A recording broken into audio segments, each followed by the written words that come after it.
My first marriage, I got married when I was 24. I messed that up. The second one,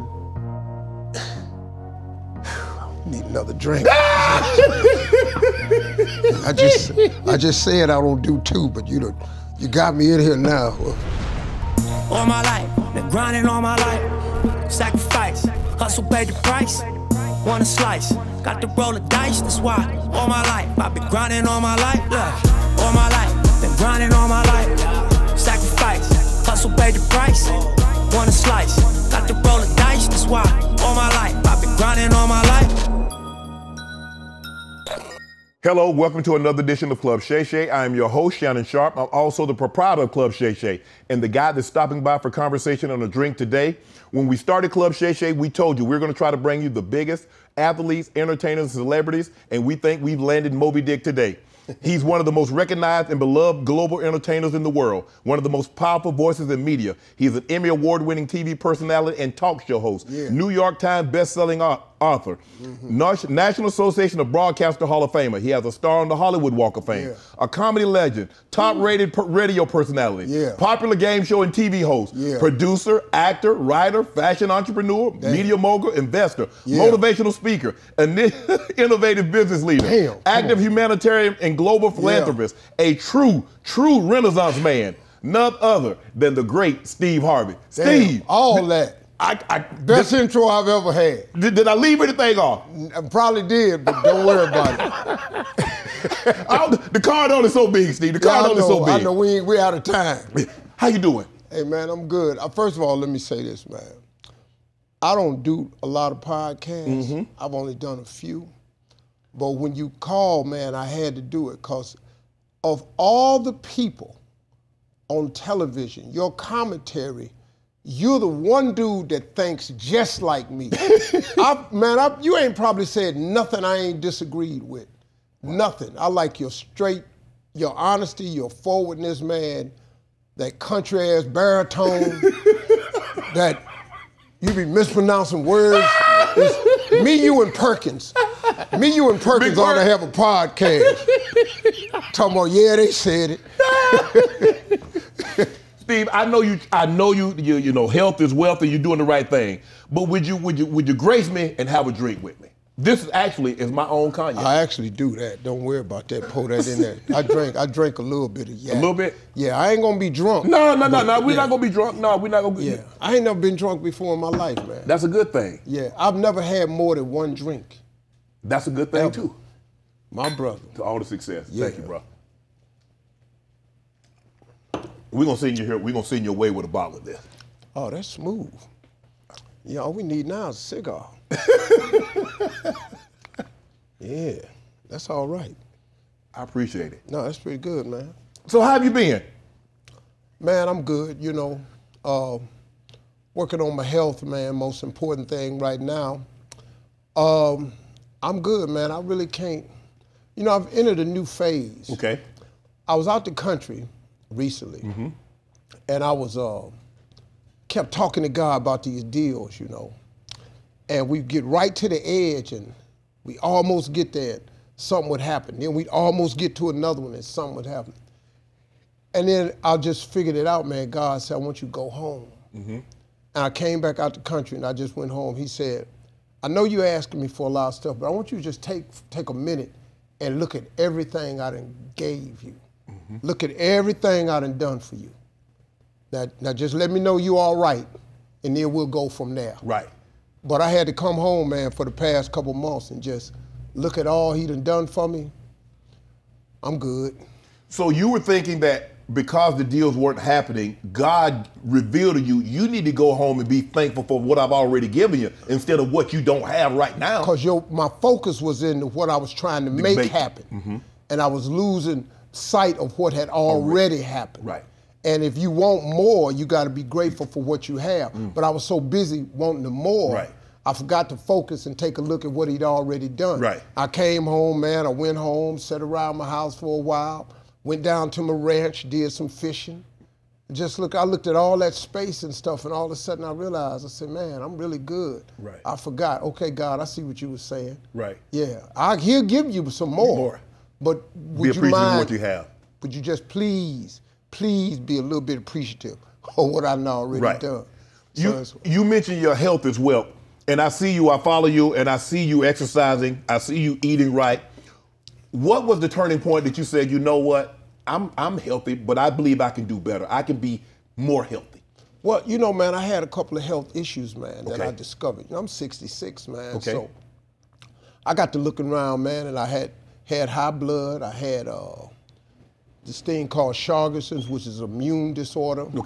You know, I get my blood work done about 4 times a year. But white blood count was low, couldn't get it up, and then I was struggling with sleep apnea. You know, I was waking up in the middle of the night. I had all this going on, man, and I said, wait a minute, man, hold up. I got to do something. So I went to this company, man, and I found this brother who was one of the top nutritional scientists ever come out of Harvard, named John Lyons. And I went to him and I said, hey, man, I found out that drinking green drinks is really good for you. But I just can't gag it down every morning. You know what I'm saying? Kale, like, Shannon, I don't really understand kale. It's awful. It's not in the Bible. It's not, kale is for 4-legged animals only. You gotta have short, square teeth that's blocked at the top, because you gotta get that kale in your mouth and work with it. You gotta have extra. And I just gagging it down every morning. I said, hey man, can y'all come up with a green drink for me that tastes good? And so we formulated about 1.5 years. It did a lot of tests, and finally we came up with this product called the Elevate You, this delicious green drink, and I started taking it. I started feeling better, and it actually gave me more energy. So then I was able to get in that gym, and I could start addressing some of these real issues. And right now, man, I'm getting there, man. You said that you were struggling sleeping. Was it because you have a hard time? Because I think people that are successful really have a hard time turning their mind off. They constantly thinking. They constantly like, I need to do this, I need to do this, I need to do this. And so the mind is constantly focused. It never relaxes, so you can't sleep. That's exactly right. That's exactly it. And the whole thing is you got to turn your mind off. You know, they come up with stuff like melatonin or something like that, and then they got a little thing called LDN and all this here. But really, man, when you hustling and grinding, that's a cost for everything. You know, you don't get to where we are, people like this, you don't get here free. This come with a cost. And it's gonna cost you a lot of free time. It's gonna cost you a lot of your time. And that's just it. You know, people, they got mad at me one time because I did drop the video where I was talking about if you want to get rich, you can't sleep 8 hours. And then here come all the haters online talking about Steve Harvey prefers wealth over health. No, I don't. I would give anything to be fully healthy. But at the same time, if you're trying to get it and talking about it really have it, you got to lock and load, man. You ain't if you sleep 8 hours, you sleep 1/3 of your life. 1/3 of your life is spent sleep. Now you tell me how you gonna get successful in the United States of America and you sleep 1/3 of your life. Help me understand that, how that's possible. Then they come, well, Oprah sleep, Oprah billionaire. But Oprah didn't sleep like that, trying to accumulate that. She could sleep, she probably sleep 20 hours a day now. She can stay asleep. She can be real Van Winkle. No, she ain't got to wake up for, Oprah can lay that probably about 4 or 5 years. Wake up, still have plenty of money. I sleep 4 or 5 years, man, I got to start over. You from a small town in Welch, West Virginia. What was life like growing up in that small town? How long did you stay there? Until I was 5. Okay, so you didn't spend a whole lot of time there. Then you moved to Cleveland. So most of your formative years, what you remember is in Cleveland, correct? But that farm, because every summer I had to go back and work the farm with my uncle and grandfather. Because we had raised 2 hogs, and we killed them in the fall, so we had to go back. And in the summer, I had to go work all the crops, because that's what we ate, because my daddy was a construction worker. So he couldn't, my father couldn't work in the wintertime. So we had to go down here and kill these 2 hogs and get all these crops from the summer. You know, put them in the salt houses and all like this. And that was work, man. You had to work. So I really learned a lot growing up in the country. But then I was a city boy too, so I had the best of both worlds, man. You know, I ain't flush a toilet till I was 5 years old. I ain't know what that was. I ain't know they had, I ain't know you could cut your faucet on in your house. You know, so I learned a lot. I was poor, but I didn't really know it. Because everybody around you was poor. Everybody went to the bathroom outside. Yeah. Ain't nobody had no water faucet. No. Well water. Even the white people. See, you know what? See, that's why I think kind of like when you say that you and I share a lot of the same ideas, because I grew up in rural South Georgia. Yeah. And I didn't really take a shower in a house until I was in the NFL. I was 21. Really? 22, yeah. We had no indoor plumbing, no running water. We drank well water. I went outside the first 20 years. I didn't know what it was like to use a bathroom inside. See, people don't But understand that. you 66, right? Yeah. I'll be 55 in June. Yeah. This was the 80s. This wasn't 1960. This wasn't 1950, 1940. This was the 80s. until my brother purchased my grandmother's house in September of 1988 was the first time I actually used the bathroom in someone's house. Other than that, I went outside. See, you know, the average person don't even. No. They can't understand. Like I talk to a lot of young people. Right. And they say, man, like my sons went, Dad, you saw everything get invented. Yeah, color TV. Mm-hmm. You know, we had color TV. The one dude had color TV on our street. We all went around his house just to see color TV. Right. It was 13 inches, about 25 people be packed in there, you know, trying to watch his damn TV. I saw cell phones get invented. Right. So, you know, the internet, I saw all that, man. So it gives you a different appreciation, I think.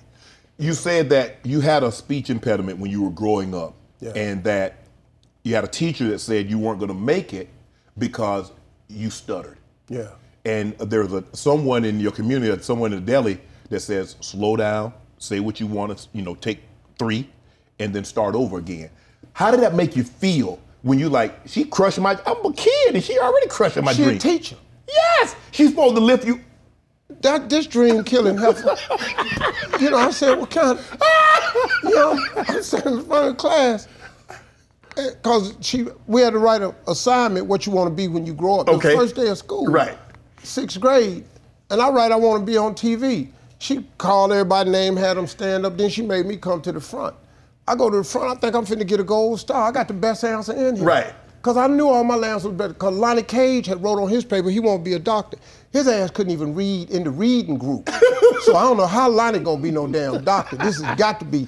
So at least I wrote something that had a chance of happening. Lonnie ass got about a bigger chance of being a doctor as I got of walking my ass to the moon by Friday. So when she called me up there, man, and she said, why did you write this on your paper? And I said, because that was our assignment for today. Right. And then I had a little stuttering problem, so I was stuttering a little bit. And she said, who do you know on TV in this neighborhood? And so I started, by the tone of her voice, I could tell that this wasn't going the way this wasn't for a bold gold star moment. Yeah. This heifer trying to break me in front of these kids. Right. And she was doing a damn good job of right. it too. She was crushing me. Okay. Who in this neighborhood ever been on TV? Who in your family ever been on TV? Who in this school been on TV? And what make you think you can be on TV? And look at you standing there, you can't even talk. Now you write something more reasonable on your paper. She crushed me, man. I said, damn, this is a teacher. Right. You know, this is in the 68, man. Right. I'm sitting there looking at this lady like, God, dog. But I kept my paper and took it home. Right. And my mama said, your daddy gonna beat you when you get home for being a smart aleck. Because she'd call home and said, your child is a smart aleck. Right. Because I wanted to be on TV. Everybody else, basketball player, football player. Right. I don't like tackle. Right. I ain't like it. You know, you throw me on the ground, I want to fight. You know, I ain't good at this. Right. So when my father came home, she said, Slick, this boy been a smart aleck up at the school. And he said, well, what'd you do? I said, I wrote on the paper I want to be on TV. My father said, well, what's wrong with that? And I saw a little glimmer of hope because I wasn't going to get this ass whooping I thought I was going to get. He said, well, your boy can be whatever he want to be. And it was like, I thought I was finna get executed, you know. Because when my daddy came home, it was time for that, he was the executioner. Right. My mama was the judge.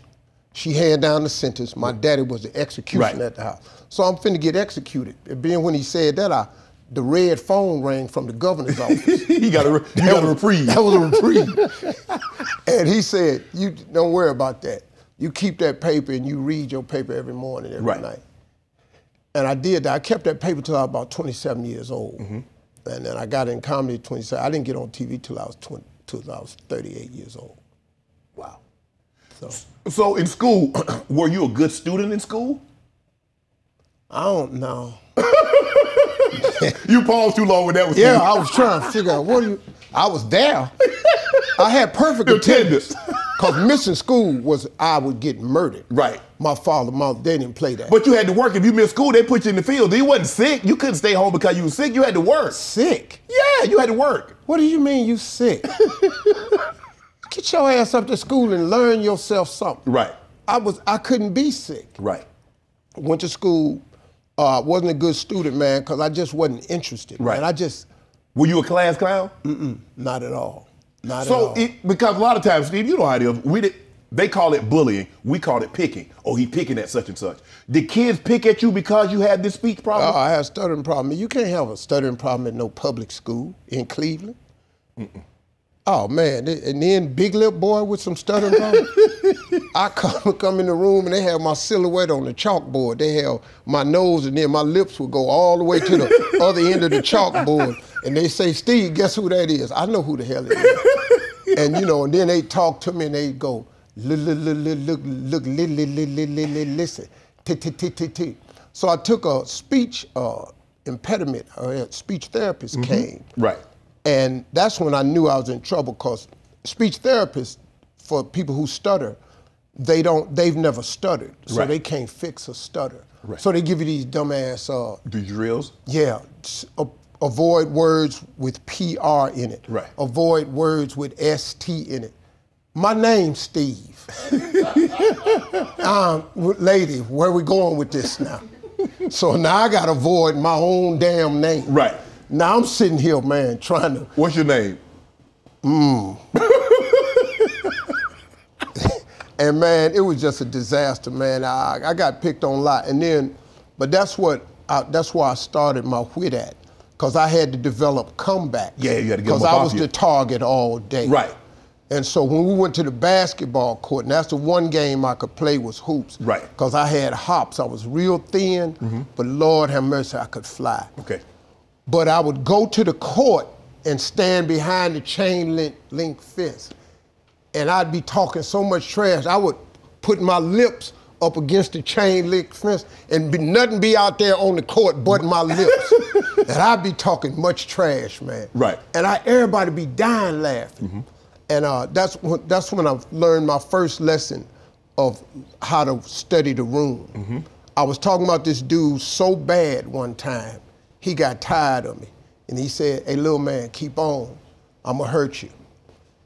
But it was some girls watching. You can't let it go now, Steve. So now I got to go hard. Yeah. So now I'm pressed up against the fence. Now I don't see he done looped round. I'm watching the game. I'm looking for him. I don't see him. I didn't know he had looped round behind me. When I realized where he had his whole hand against the back of my head. He was pushing my eyes and everything. Everything was through the fence. Oh, that dude was hammering me, boy. He got me good. And that's when I first learned, okay, you got to learn how to read the room. Right. Because all these jokes. And that was the beginning of it, was talking trash. Right. So you're in Cleveland, you're going back, but you're basically the majority of your years is in Cleveland. What was it about Cleveland that helped shape young Steve into what we see? Cleveland hard, man. Cleveland hard. You've been to Cleveland. I have. It ain't nothing kind. Cleveland is a tough city. Right. If you come out of Cleveland, it's like coming out of Detroit.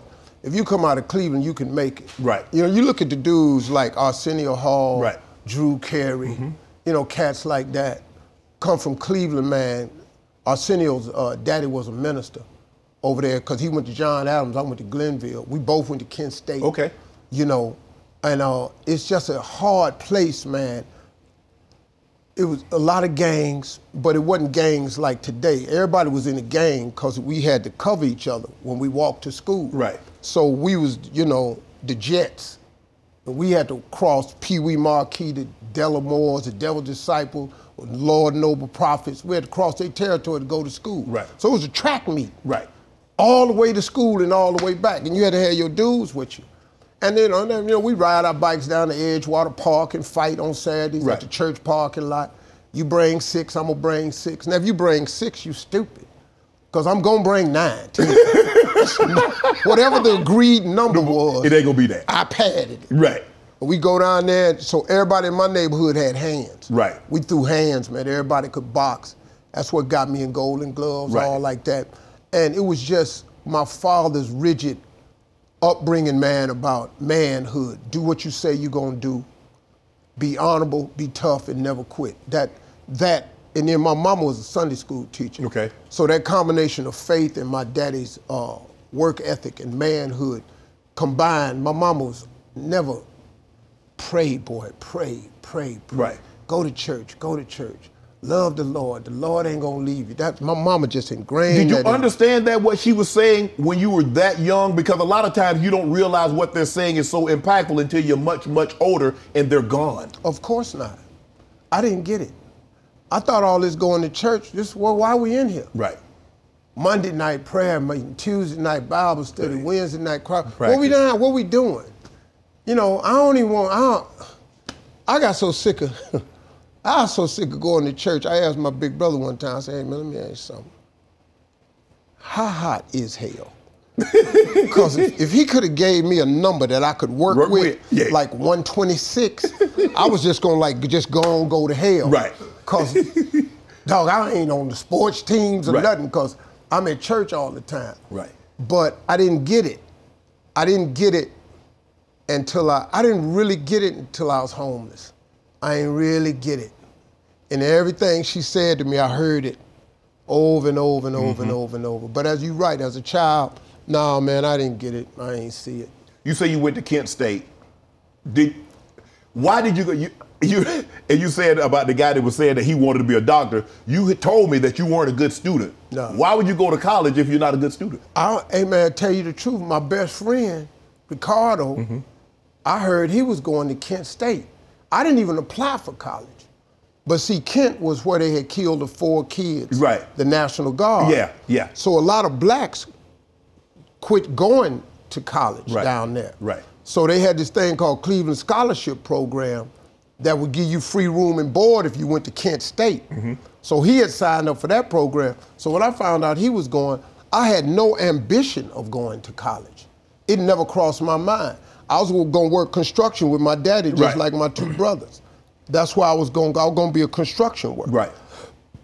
And every summer, when I was in high school, I worked construction with my daddy. That's when I knew this ain't for me. No, I got to do something else. That's hard work. Boy, this standing out on this bridge. It's hot. With a hot tar mop in my hand. I said, no, I'm going to go to college. But I went there, I didn't have no study habits or nothing, man. Right. Because I had worked all through high school at Pick and Pay and grocery stores and stuff like that. I had a bike. And when I was a senior, man, I had enough credits where I was through with school at 12 o'clock. Right. At 1 o'clock, I was on my job. Well, dang, how you done? Because I wasn't done with my college. I wasn't done with high school at 12 o'clock. I ain't having no credit. And I was an okay student. I wasn't great. But you did enough. You did so. You applied. You didn't apply yourself. You were a good student. You didn't apply yourself, did you? I was a better criminal. You talking about cheating. Boy, I knew who to set next to. We had systems. Right. I'm going to graduate. Right. Because we had systems. Right. You know, we was getting tests. I was doing everything. I ain't going to lie to you. I did everything, man, just to graduate. So I had plenty of credits. Right. Wasn't no A's or nothing like that. The only A I ever got was in gym, physical. I got straight A's in gym. Right. Because I love anything to do with that. But I got out of school. I had enough, plus Cleveland Public School, man, come on. We had a valedictorian and all that. I didn't even know what that was. Right. Yeah, I was at the graduation just sitting there. We had 695 people in my graduating class. Wow. I graduated 690. 695, that's a huge school for back then. No, it was 3,000 people at our high school. We was #1 track team in the state every year I was there. And Teddy Ginn just won the first state football championship for East Senate School in the history. That Glenville boy, special place. I went to school with Teddy Ginn. Okay. Yeah, it's a special place, man. I heard you said that when you did construction, you realized like you were standing on that bridge with that hot tar mop in your hand, this ish ain't for me. Is that, and I tell kids the exact same thing what you said, have a lot of jobs as a kid. Because it lets you know what you don't want to do as an adult. Because if you're a kid with all that energy and you don't want to do that, when you get an adult as you get older, you don't want no parts of that. Hey man, it was crystal clear to me. I said, man, I'm not the laborer dude. Now my father made us know hard work. I've been working on farms since I was a kid. Right. I was plowing behind a mule when I was 11. Okay. By myself. Wow. Handling a till plow with that little iron blade. I know exactly what it is. G-haul, I'm working. Yeah. So I always knew what hard work was, but that thing I had wrote on the paper when I was 10, that never left my mind. Right. That I want to be on TV. I kept, like I watched everybody that was on TV. Bill Cosby was the greatest influence because he was on I Spy. And when, early 60s. In 66. Yeah. So when he came on TV, he was the first black person that had a speaking role. So I'm looking at this dude, he talking to white folks and telling them what to do. Right. And then Muhammad Ali was out here. Right, okay. Saying, I am the greatest. Right. So I had worked, we had the same birthday, man. Right. So I adopted Muhammad Ali as my mentor. Right. In my head. And when I met him for the first time, I cried for 30 minutes, non-stop. I got the 2 pictures of my heroes. I met Richard Pryor. I got the picture the day I met Richard Pryor, and I had a photo the day I met Muhammad Ali. And I'm in tears in both them photos, because they meant that much to me. That Muhammad Ali talking to white people the way he was talking to them, calling rounds, I am the greatest. The thing he said that stuck with me the most was, he said I was the greatest before I was the greatest. Wow. And that etched in my brain.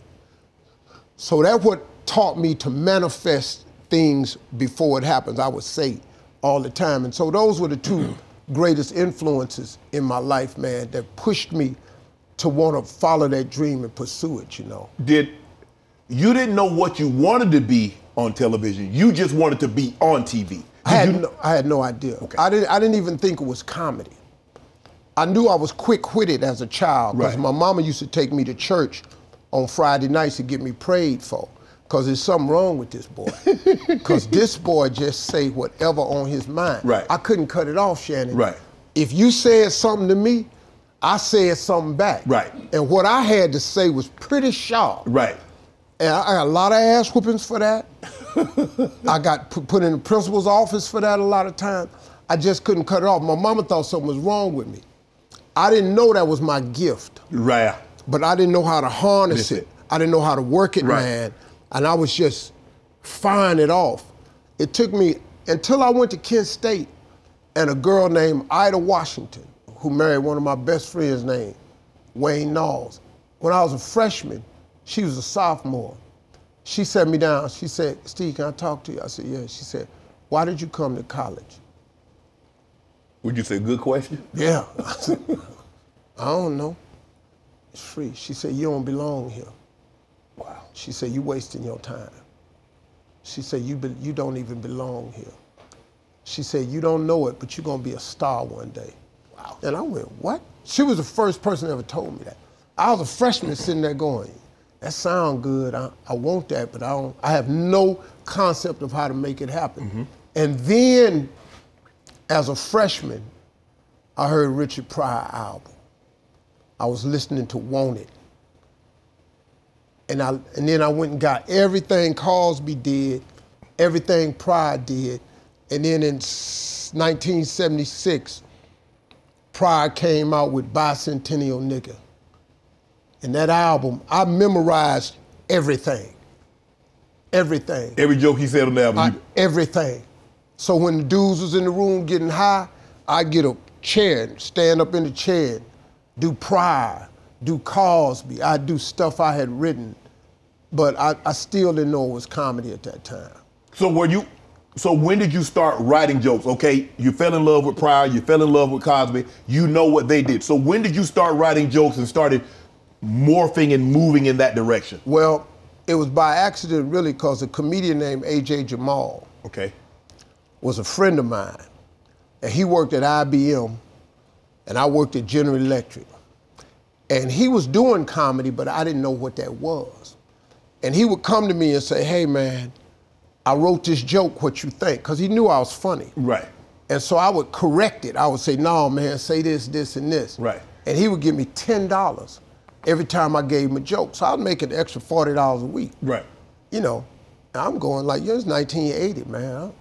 That's cool. I didn't know what he was doing with the joke. Right. I'd never heard of a comedy club before. Right. I'd never heard of how I could be a professional comedian. And then one day I was over his house turning these jokes in, and this girl named Gladys Jacobs was there, and she said, you the dude that's writing these jokes for Jamal? And I went, yeah. She said, he the funniest comedian at the comedy club. I said, really? With your jokes? Yeah. I mean, he wrote his own, right. but I wrote some. You helped. And I was going, what? What you talking about? She said, at the comedy club, he the funniest one. I said, what are you talking about, comedy club? She said, you ain't never been to no comedy club? I said, no. She said, why you writing them jokes for him? Why don't you do them yourself? Now I'm 26, about to be 27. Okay. I got 2 kids, twins. I'm struggling. I'm lost. I still don't know what I want to do. But that I want to be on TV was just in the back of my head, you dig? So she said, I'm gonna pick you up Tuesday night and I'm gonna take you to this place called Hilarity's Comedy Club. And I want you to see what they do.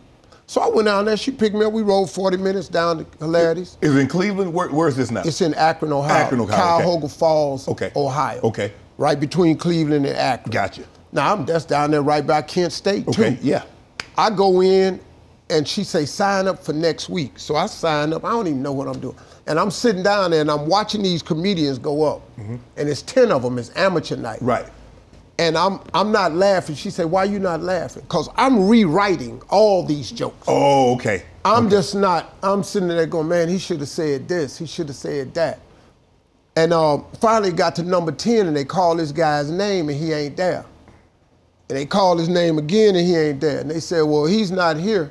We're gonna go to next week's list. Give it up for Steve Harvey. Now I'm eating a chicken wing and I hear her say, give it up for Steve Harvey. I turn to her and say, it's a dude in here got the same name I got. She said, you a stupid son of a bitch. She was a hood chick. She looked at me, she said, you a stupid son of a bitch. She looked at me so disgusted. You just a stupid son of a bitch. And I guess I was. She said, that's you. And they kept clapping. They said, where's Steve? And she said, here he is. Uh-oh. He said, Steve, come on up. I just ran up on stage, man. And I was just standing there. This room full of all whites. Uh-oh. And I said, hey, y'all, listen here. I ain't even supposed to be here. I'm on next week's show. And they started laughing. You know, white people laugh different. Yeah. You'd have said that in front of black people. Well, why is your ass here? Yeah, exactly. Why are you up there? Immediately. But white people thought it was the joke. Right. And then I was lost, man. I didn't know what to do. Right. She said, tell them about when you was boxing. She just hollered out. So I was telling her on the way down about this dude named Bernard Taylor that I had fought at Golden Glove. And it was a big dude, and it was a whole joke about how he had punched me one time. And he didn't have nothing but a left hook. He didn't have nothing but a left hook to the kidney. Right. That's all he had. Right. You could whoop his ass the rest of the fight, but if he got that left hook in, he was gonna crumble your ass. Right. And he got it in. And I imitated how he got in the ring because he was pigeon-toed. These white folks was dying laughing. So they got a laugh, and then I said, well, man, I got a laugh. Let me keep telling jokes. So I wrote another joke for Jamal that I hadn't sold him yet. Right. And back then, I can't do this joke now, but it was a joke. This was 85. Right. It's a joke about AIDS. Right. Which was perfectly acceptable back then. Nobody knew the horror of it. It hadn't quite. Okay. So I did this joke, and they was dying laughing. Horrible joke. Completely horrible. Right. Distasteful, everything. Knowing what you know today. Right. But then, died laughing.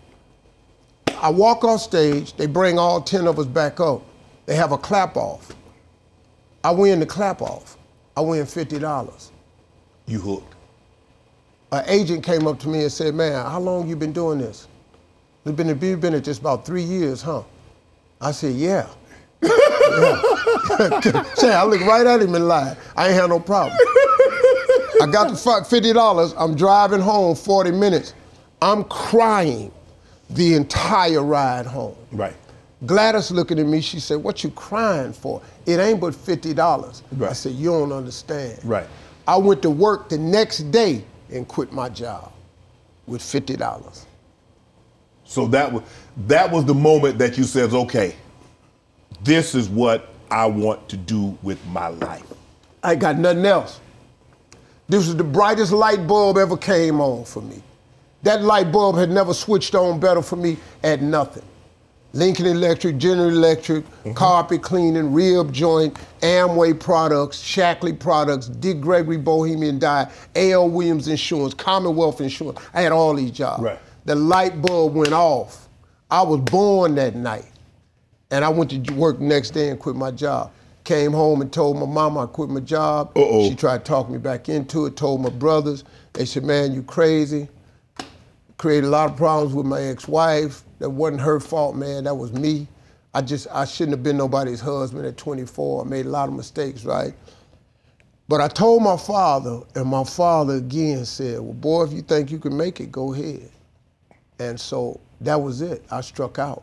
You lucky, because a lot of fathers back then, it was like, if you went to school, you did school and you came and did what the father did. Yeah. Or you dropped out of school and did what the father did. Yeah. Your dad was very unique, Steve. I don't know if you realized it at the time, but you probably do now. Yeah. He encouraged you to follow your dreams.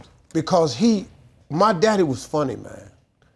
He told me one time he came to see me, I was selling out arenas. You know, my father told me, he said, boy, I could have done this shit you doing, I'd have did it. Look at you. My father would cry all the time. Look at it, he'd come to shows, man. My mother never saw me live because my mama was saved. Right. She didn't want to hear me cussing. Yeah, can't cuss. My daddy, he came down there for the cussing. My daddy was down there cussing with me. My father. So, go ahead, finish your story. My father was in front row one time in Mississippi at the DeSoto Center. He came to see me, him and my brothers. And he turned around, they was laughing. And this lady said, you laughing real hard at this show. He said, you know who the fuck that is up there? That's my boy. I made that motherfucker right there. That's my little motherfucker. That motherfucker come out of these here. I said, this motherfucker down here. That was my father, man, was a hard-ass cat. But he was the one that encouraged me the most, man. He did. I'm looking at guys like Samuel Jackson and Morgan Freeman. Samuel Jackson found success at 40. Morgan Freeman was 52. You was almost 40. You said 38 when you got your big break. Yeah. Do you think that really helped you because you didn't have success so early? It made you appreciate the trials and tribulations that you had gone through to get to this point? You know, it really did, man. See, the thing I learned is gifted people, God almost runs you through the furnace with your gift before he allows the gift to manifest itself. Okay. Like you. You had to go through all the different levels before you became a pro. Correct. And it made you appreciate your career. You Absolutely. worked hard. Yes. Your ass was a dog, man. You came to every practice, everything, because you appreciated it. Yes. If he had gave you that at 18, you'd have messed it up. Right. If he'd have gave me this at 30, I'd have ruined it. It's no way I could have this much success, these checks at 30. I'm telling you right now, I would have used all my powers for evil. Oh, dog, ain't no way in the world. I would have been abusive. It's no way. Right. Bruh, the women that I would have gone for Right. in my thin, well-built,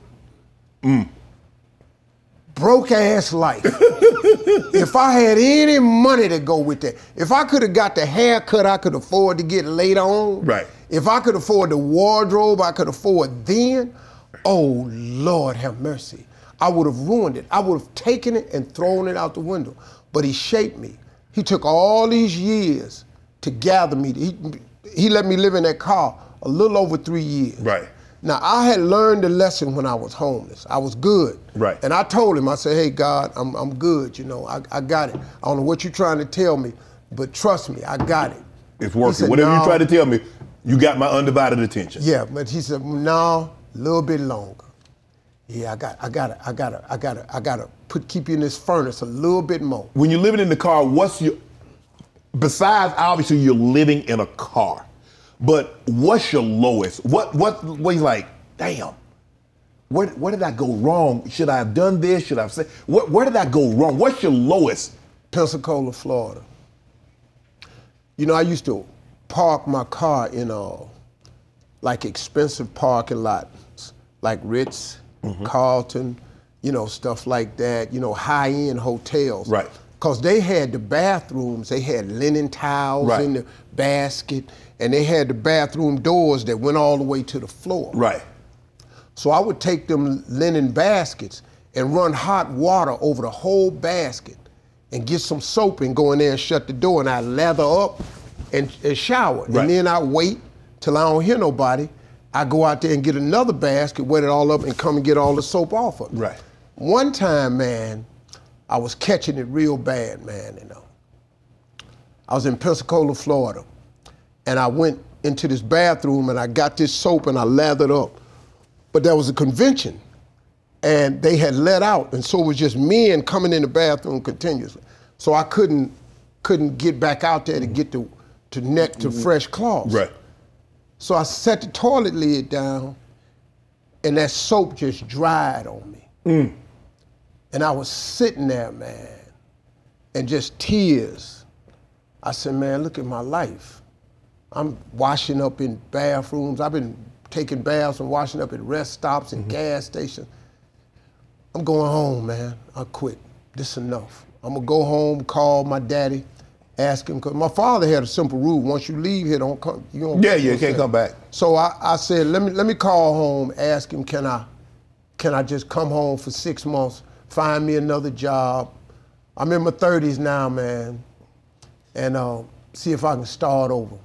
So I go home, I call him, he ain't home, ain't nobody home. But I had an answer machine in their attic, so I called the answer machine, and a message came through from a dude named Chuck Sutton. Rest in peace, he passed now. He said, Steve, this is Chuck Sutton from Showtime at the Apollo. I just saw a videotape of yours. You're extremely funny. We got an opening Sunday night. This is a Thursday. We got an opening Sunday night at Showtime at the Apollo, Harlem, New York. If you can get here, let me know. Now, this is after I done got up off this toilet. But you got dry soap on you. So I just put my clothes on and I went out, got me my quarters, and I called the house. And then this machine comes up. I still got soap on me, I got my clothes on, I'm giving up, I'm going home. I'm gonna drive to Cleveland, I'm gonna go home. He said, if you can get here Sunday, I appreciate it. Click, call me if you can make it. Now I'm in Pensacola, Florida, I got $35. He said Sunday. How the hell I'm gonna get to New York by Sunday? So now, man, I'm in the car, I'm wiped out again. The first chance I got to be on TV, and I can't even get there. Oh, dog, you don't know, man. That moment for me was so crushing. I feel it. I don't like telling it because I feel it. Man, it crushed me. So I said, this is God, really? So I went back to check the machine, make sure he said this Sunday. Right. I called him back, he said the same thing. Saw a great tape. If you can make it this Sunday, let me know.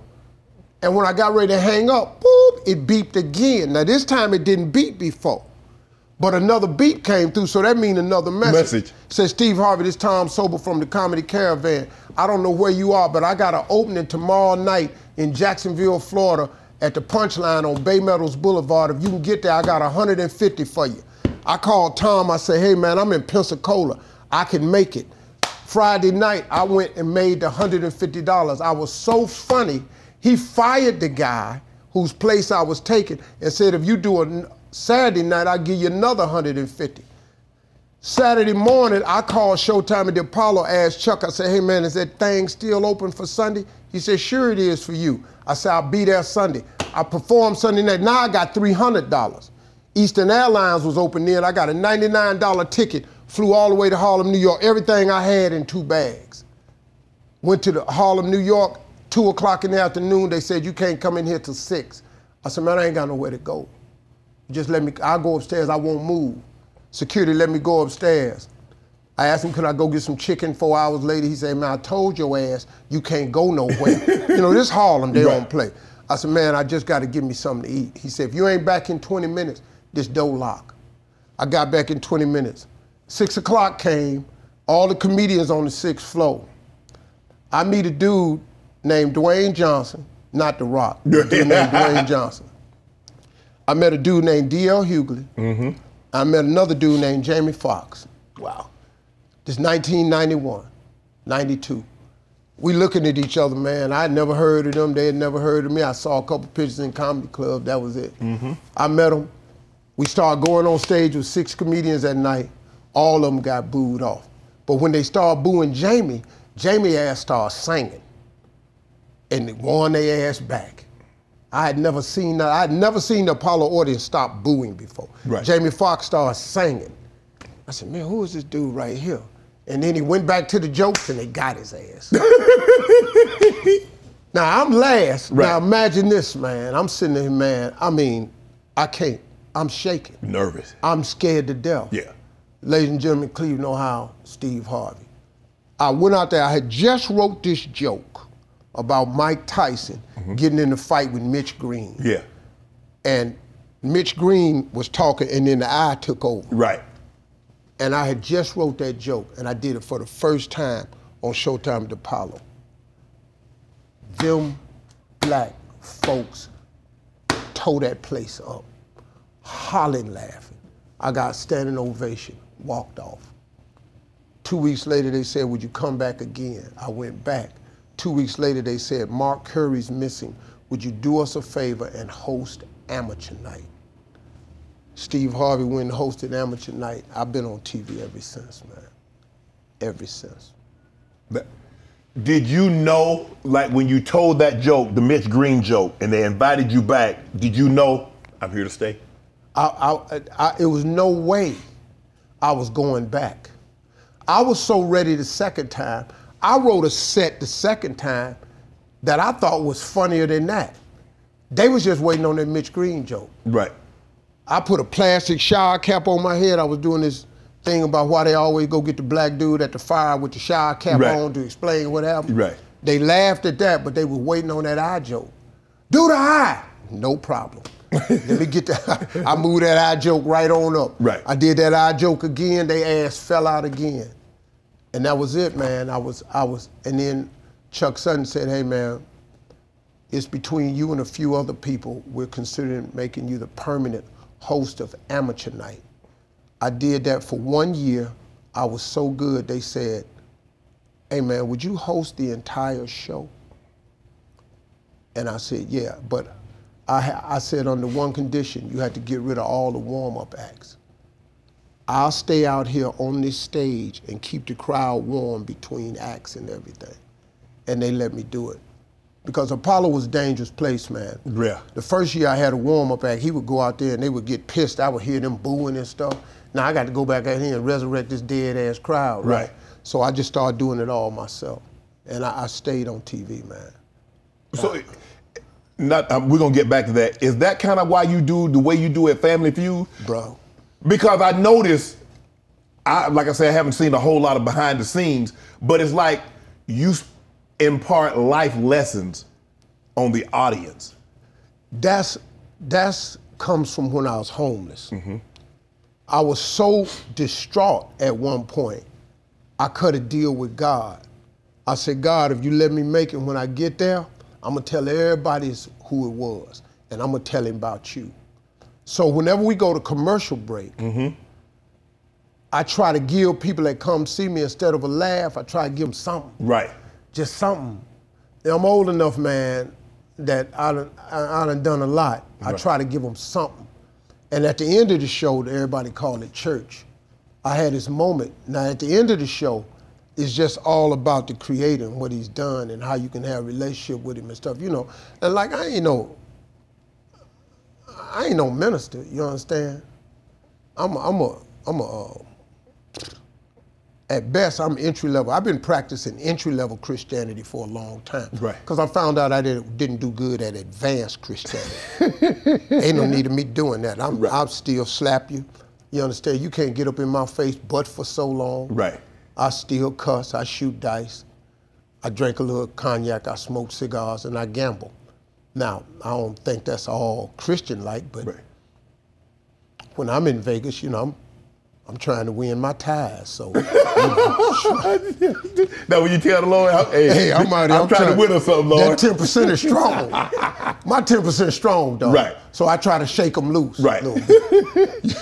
The Steve Harvey show comes. Yeah. How did that come about? I was on radio in Chicago. I had finished up this show on ABC called Me and the Boys, which got canceled. The highest rated show in the history of ABC to ever get canceled. I finished the season number 21 out of 144 shows. But this dude, Matt Williams, I think his name was, who had the TV show Home Improvement with Tim Allen. Yes. He had a deal where if his show finished in the top 10, he could get the time slot after him. And that was my time slot. So they took me off TV. And they gave me a pretty large holding deal after that. They don't do them deals no more, but they gave me a pretty large holding deal. And I went and bought a house with my holding deal because I figured if Hollywood, I'd at least be a homeowner. Right. I bought my first house. My first house I bought was in 95. My first house was $1 million. And in 95, for me, that was like crazy. I didn't even go to the bank. I just cut the deal. I took my whole holding deal, $400,000, and gave it to a developer that was building the house. He finished the house, and then I worked it out with him. That's how I bought my first house. And so I was going somewhere with you, but Steve Harvey, you started. Yeah, I bought my show, and then I was doing radio in Chicago, and they called me and said, we have a show idea for you. And they flew me out to LA. This is my second show. And they said, we want you to be a music teacher at this school, and your best friend is gonna be this dude named George Wynn. And George Wynn played on the show Cheers. He was the mailman, Norm, at the end of the bar. And he said, you guys would be great together. Well, I ain't know him. But I had met this dude in 1989 named Cedric the Entertainer, who had came through this comedy club I was gigging at one night. And I thought Ced was just the funniest dude I'd ever seen, man, in my life. And so I said, well, I do the show, man, but I want y'all to look at this guy named Cedric the Entertainer. They said, we've never heard of him. Okay, but y'all need to talk to this dude. So the dude George Wynn said he wanted to do the show, but I didn't know him, nothing against him. I just didn't know him. And I'd been on TV once and y'all took my show, so I figured like this, next time I'm gonna do a show, we're gonna do it my way. And so I said, so they bought Ced out, and they liked Ced, but they said, but he's not as famous as Norm. I said, but let me ask you something, man. Who really looked like he'd be my best friend? I'm finna be roommates. Why would I be roommates with this dude from Cheers? I wouldn't even do that. So they was debating. I said, I tell you what, here the deal. I either get Ced the Entertainer, I'm gonna pass on the show. I was scared when I said that. Because I didn't really have that kind of power yet. But that's how strong I felt about it. So they said, we'll give him a try for one season. We did 145 episodes. That one season turned into a syndicated show. Ced the Entertainer, man, funniest dude I've ever sat with in my life, man. And then you ended up having a situation where you do the Kings of Comedy. You, Ced, Bernie Mac, DL. How did they put that? How did they put that together, Steve? How did you guys come together and says, okay, DL, Ced, Steve, Bernie? See, the first year it was just me, Bernie, and Ced. And that was rough, man.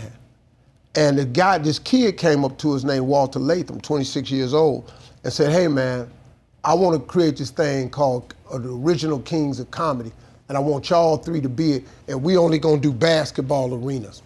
And we looked at him and said, we're gonna do what, dog? He said, we're gonna do basketball arenas. I said, dog, we can't sell out no basketball arena. He said, no, I've been looking at Polestar. All y'all, all three of y'all can sell out 5,000 seats by yourself. He said, if I put y'all together, we gonna sell out basketball arenas multiple times. So three of us were sitting there talking about it, and we said, man, this dude crazy, man. He can't do this right here. So he said, I got a sponsor, Crown Royal. He said, we're gonna guarantee y'all X amount a night. It was like $250,000. And we said, dog, you finna do what, dog? I looked at say, look, let's just get the deposit. Get on out. If it don't work, let's get the deposit. The kid paid us this deposit for the first night, and that's how we got started. And it was rough, man, because it was just the three of us. Mm-hmm. And the first night we did it was a disaster, man. It was, for me. Mm-hmm. Great for Bernie and Said, because they went up first. Right. Said went up first. Now the deal was to do 30 minutes. Right. Said went out there, did 45. Bernie did 52. I don't know if you've ever followed Bernie Mac before. It ain't what you want. They down there, Bernie done cussed out everybody in the crowd. And he's hysterical. They're stomping. The arena about to fall. And we're performing at this arena in Charlotte where the hockey players play. Yeah. So they had put down the floor on top of the ice. All the black people in there with coats. And then the dude said, we gotta have a 45-minute intermission. What? So you got Said, Bernie, 45-minute intermission. These black people just sitting there on top of this ice with this little sheet of plywood between, and they freezing. Then here I come. Now, the disaster in that was, my mama had died in December. Right. Our first performance was December 26th, the day after Christmas. But my mama had died that month. My comedy special had came out December 21st on HBO. Right. I ain't even watch it. I was in a blur. My mama gone, man. It was like, for 2 months, man, I thought I was gonna die, Sharpe. I said, I ain't gonna make it, man, because I had lost this girl, man. I was devastated. So my special came out right before the first night. I wasn't even thinking. So I'm out there. When I finally come on stage, they freezing. And now I'm doing the jokes from my special that I forgot had just came out. And all my fans done heard these jokes. And I'm out there and they hollering out punchline. Do some new shit, you know, black people. Steve, we heard that. And I'm going, why is they saying this? And I didn't even understand that my special had just came out. Right. But I was so devastated. So that night, man, I didn't do well at all. Right.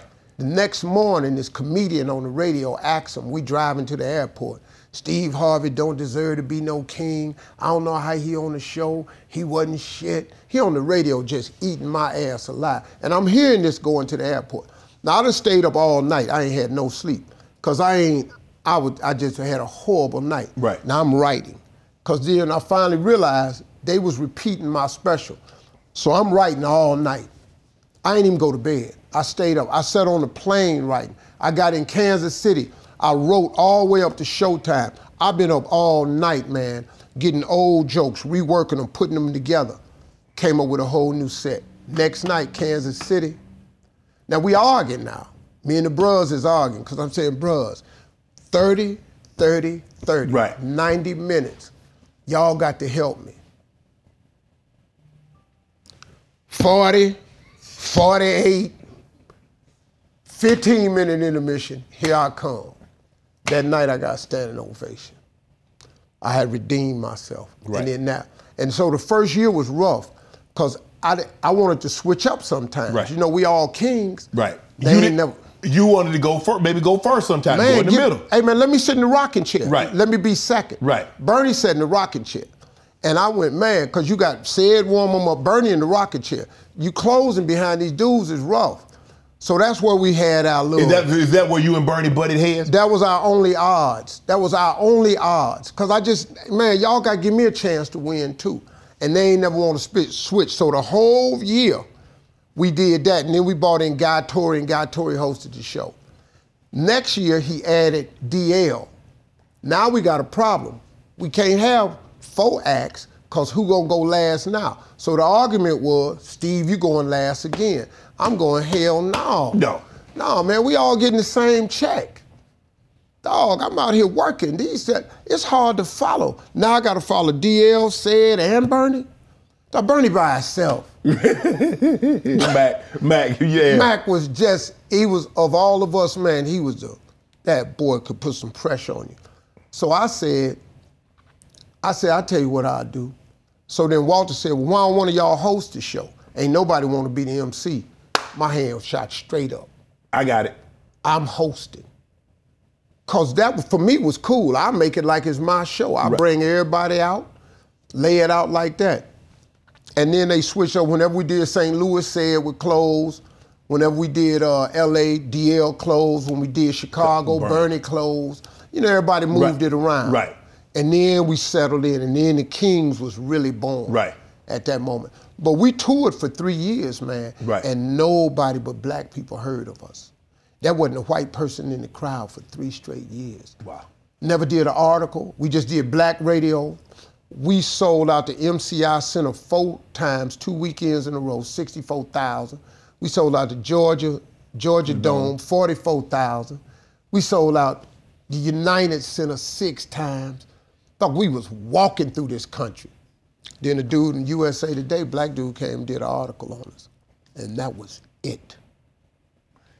We was making so much money after that, man. We couldn't.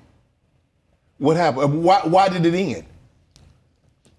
After the movie, man, that was probably... Blessing and a curse? Yeah.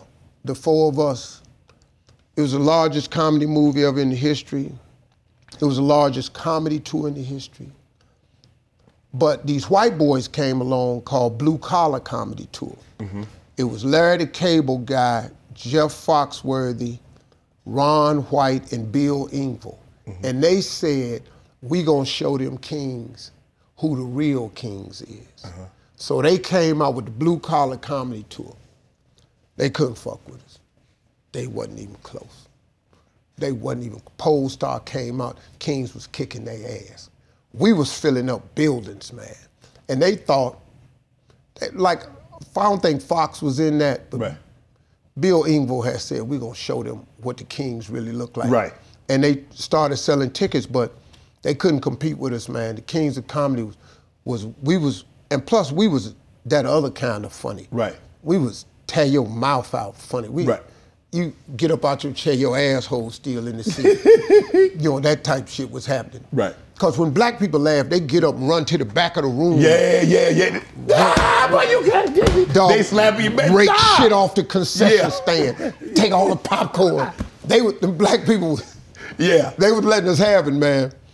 And so when it ended, the thing that the Blue Collar Comedy Tour did was they stayed together. We split up. You wish you would have kept it together, could have kept it together a couple of... We tried everything. But, you know, dudes felt like they was movie stars. I never saw myself as a movie star. I always knew. Yeah, I was going to ask you that. Because you kind of like stayed in your lane. You see Said branched off, Bernie did movies. You kind of stayed, I mean, you had a couple of roles, but that didn't seem to be your passion. That didn't seem to be where you wanted to go. Never read for a movie, man. Didn't care nothing about it. I was a TV star. I want to be on TV. So TV and radio was your bag. Because I could do this. I could do this. I could become household if I stay on TV. You know, hey man, to be famous in the movie, you know how long it take to be Denzel? Yeah, that's...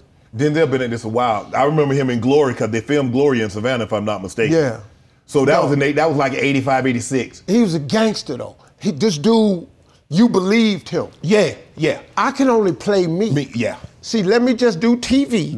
Why I just do me. I ain't... Well, you Steve Harvey. I ain't been no acting class finna do this here. I'm not finna care. finna sit up here and just care. I don't really like you. Right. I can't cry. Right. Cry with you at, Right. we in the scene, I'm finna cry. I don't even know your ass. My father died. Well, okay. I don't know you or your daddy. So me trying to work these tears up, this probably ain't gonna happen. Just let me go be me. So I knew, but Bernie got a lot of roles. Sid got a lot of roles. And they just wanted to do it, man. And that was cool, and I understood it. So I just knew, but the thing that they did though, when they went and got so many roles, they stopped doing stand-up. Right.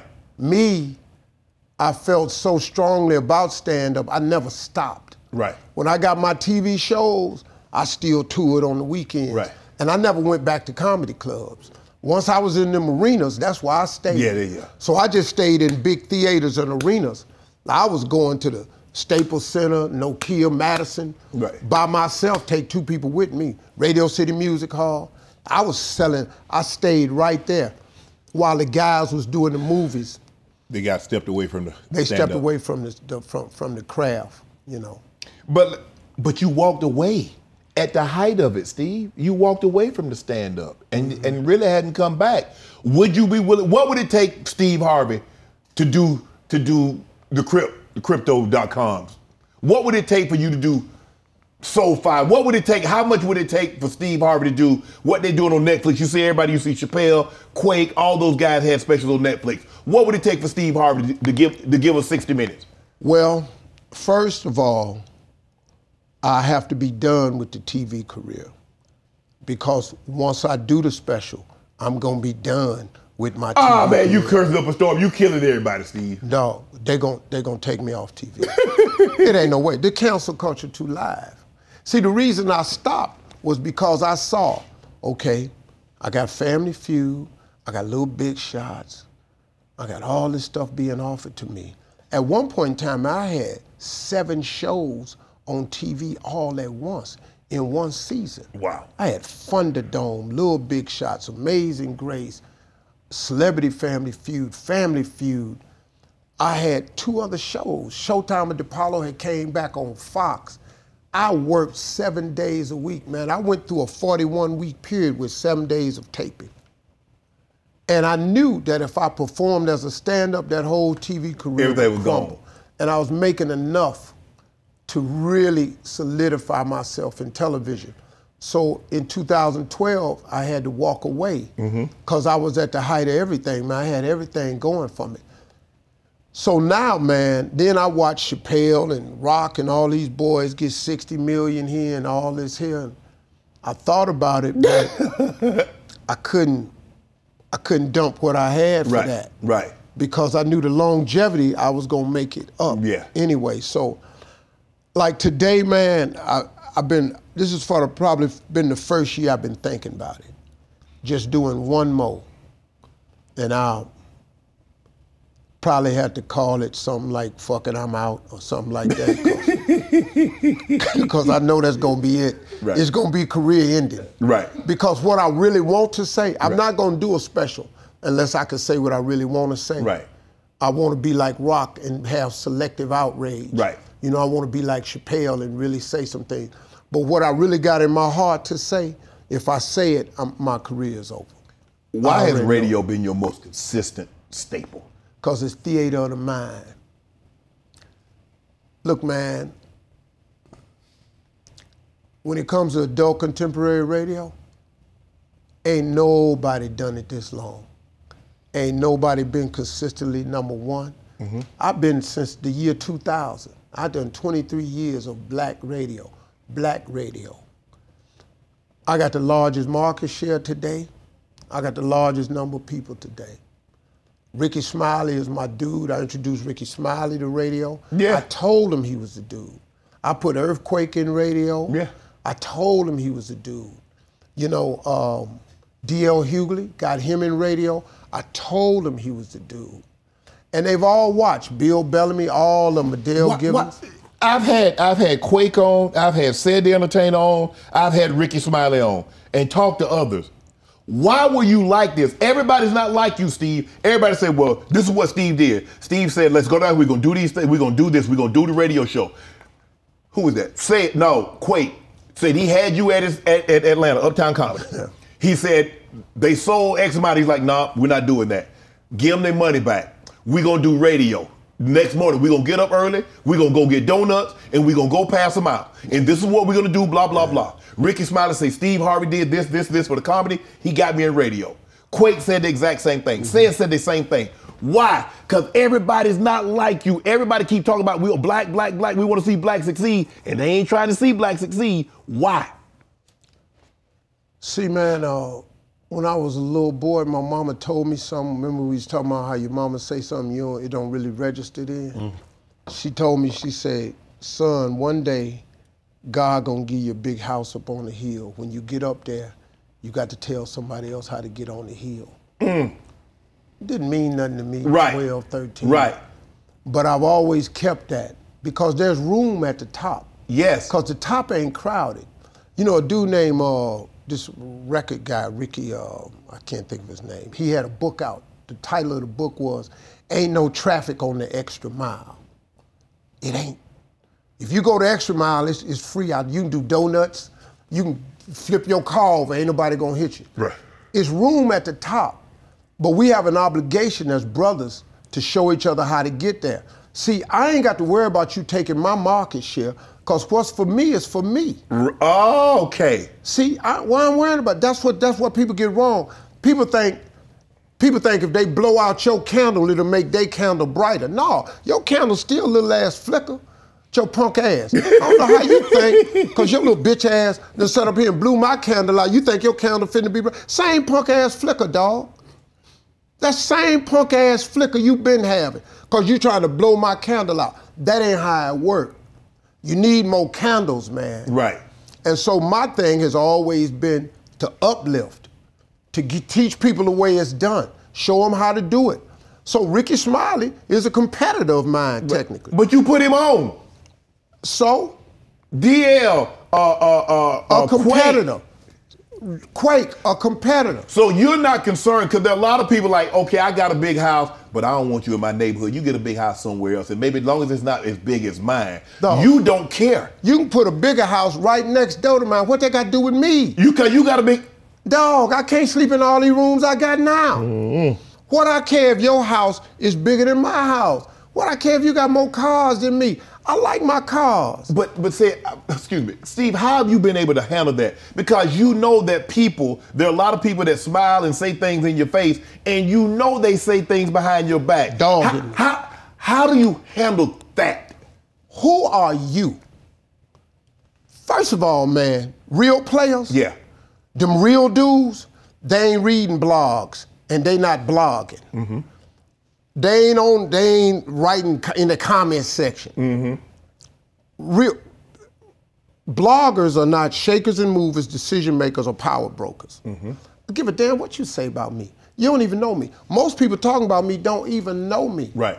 You know how I know you know me? You got my cell number. Right. Nah, dog, you ain't got my cell number, dog. Well, what you say about me don't even matter. Now, if you got my cell number, like if Said was somewhere dogging me, that'll hurt me. Because this is a dude that we got history. Yes. If Ricky Smiley was dogging me, that'll hurt me. If Quake was dogging me, that'll hurt me. If 50 Cent dogged me, I ain't never done nothing to 50. We ain't got no beef, but I'm just using him as an name. Right. I wouldn't be as effective. Right. I would be going like, what you talking about me for? Right. See, my mind ain't down there, and then I stay on the wall. If I stay on the wall, even if you throw rocks up, if I stay on the wall, even if your rock hit me, how much steam it got, you had to throw up on the wall. But if I come down off the wall to address you, you could bust me dead in the head with the rock. I don't give a damn about haters, man. They don't even know how I'm moving. You know, Jay-Z got hated when he cut the deal with the NFL. What y'all hating on Jay-Z for? Jay-Z making moves y'all don't know nothing about. Y'all sitting over here in your little punk ass life. You ain't got shit going, but you steady knocking somebody that's out here shaking and moving. How they give Shannon a podcast.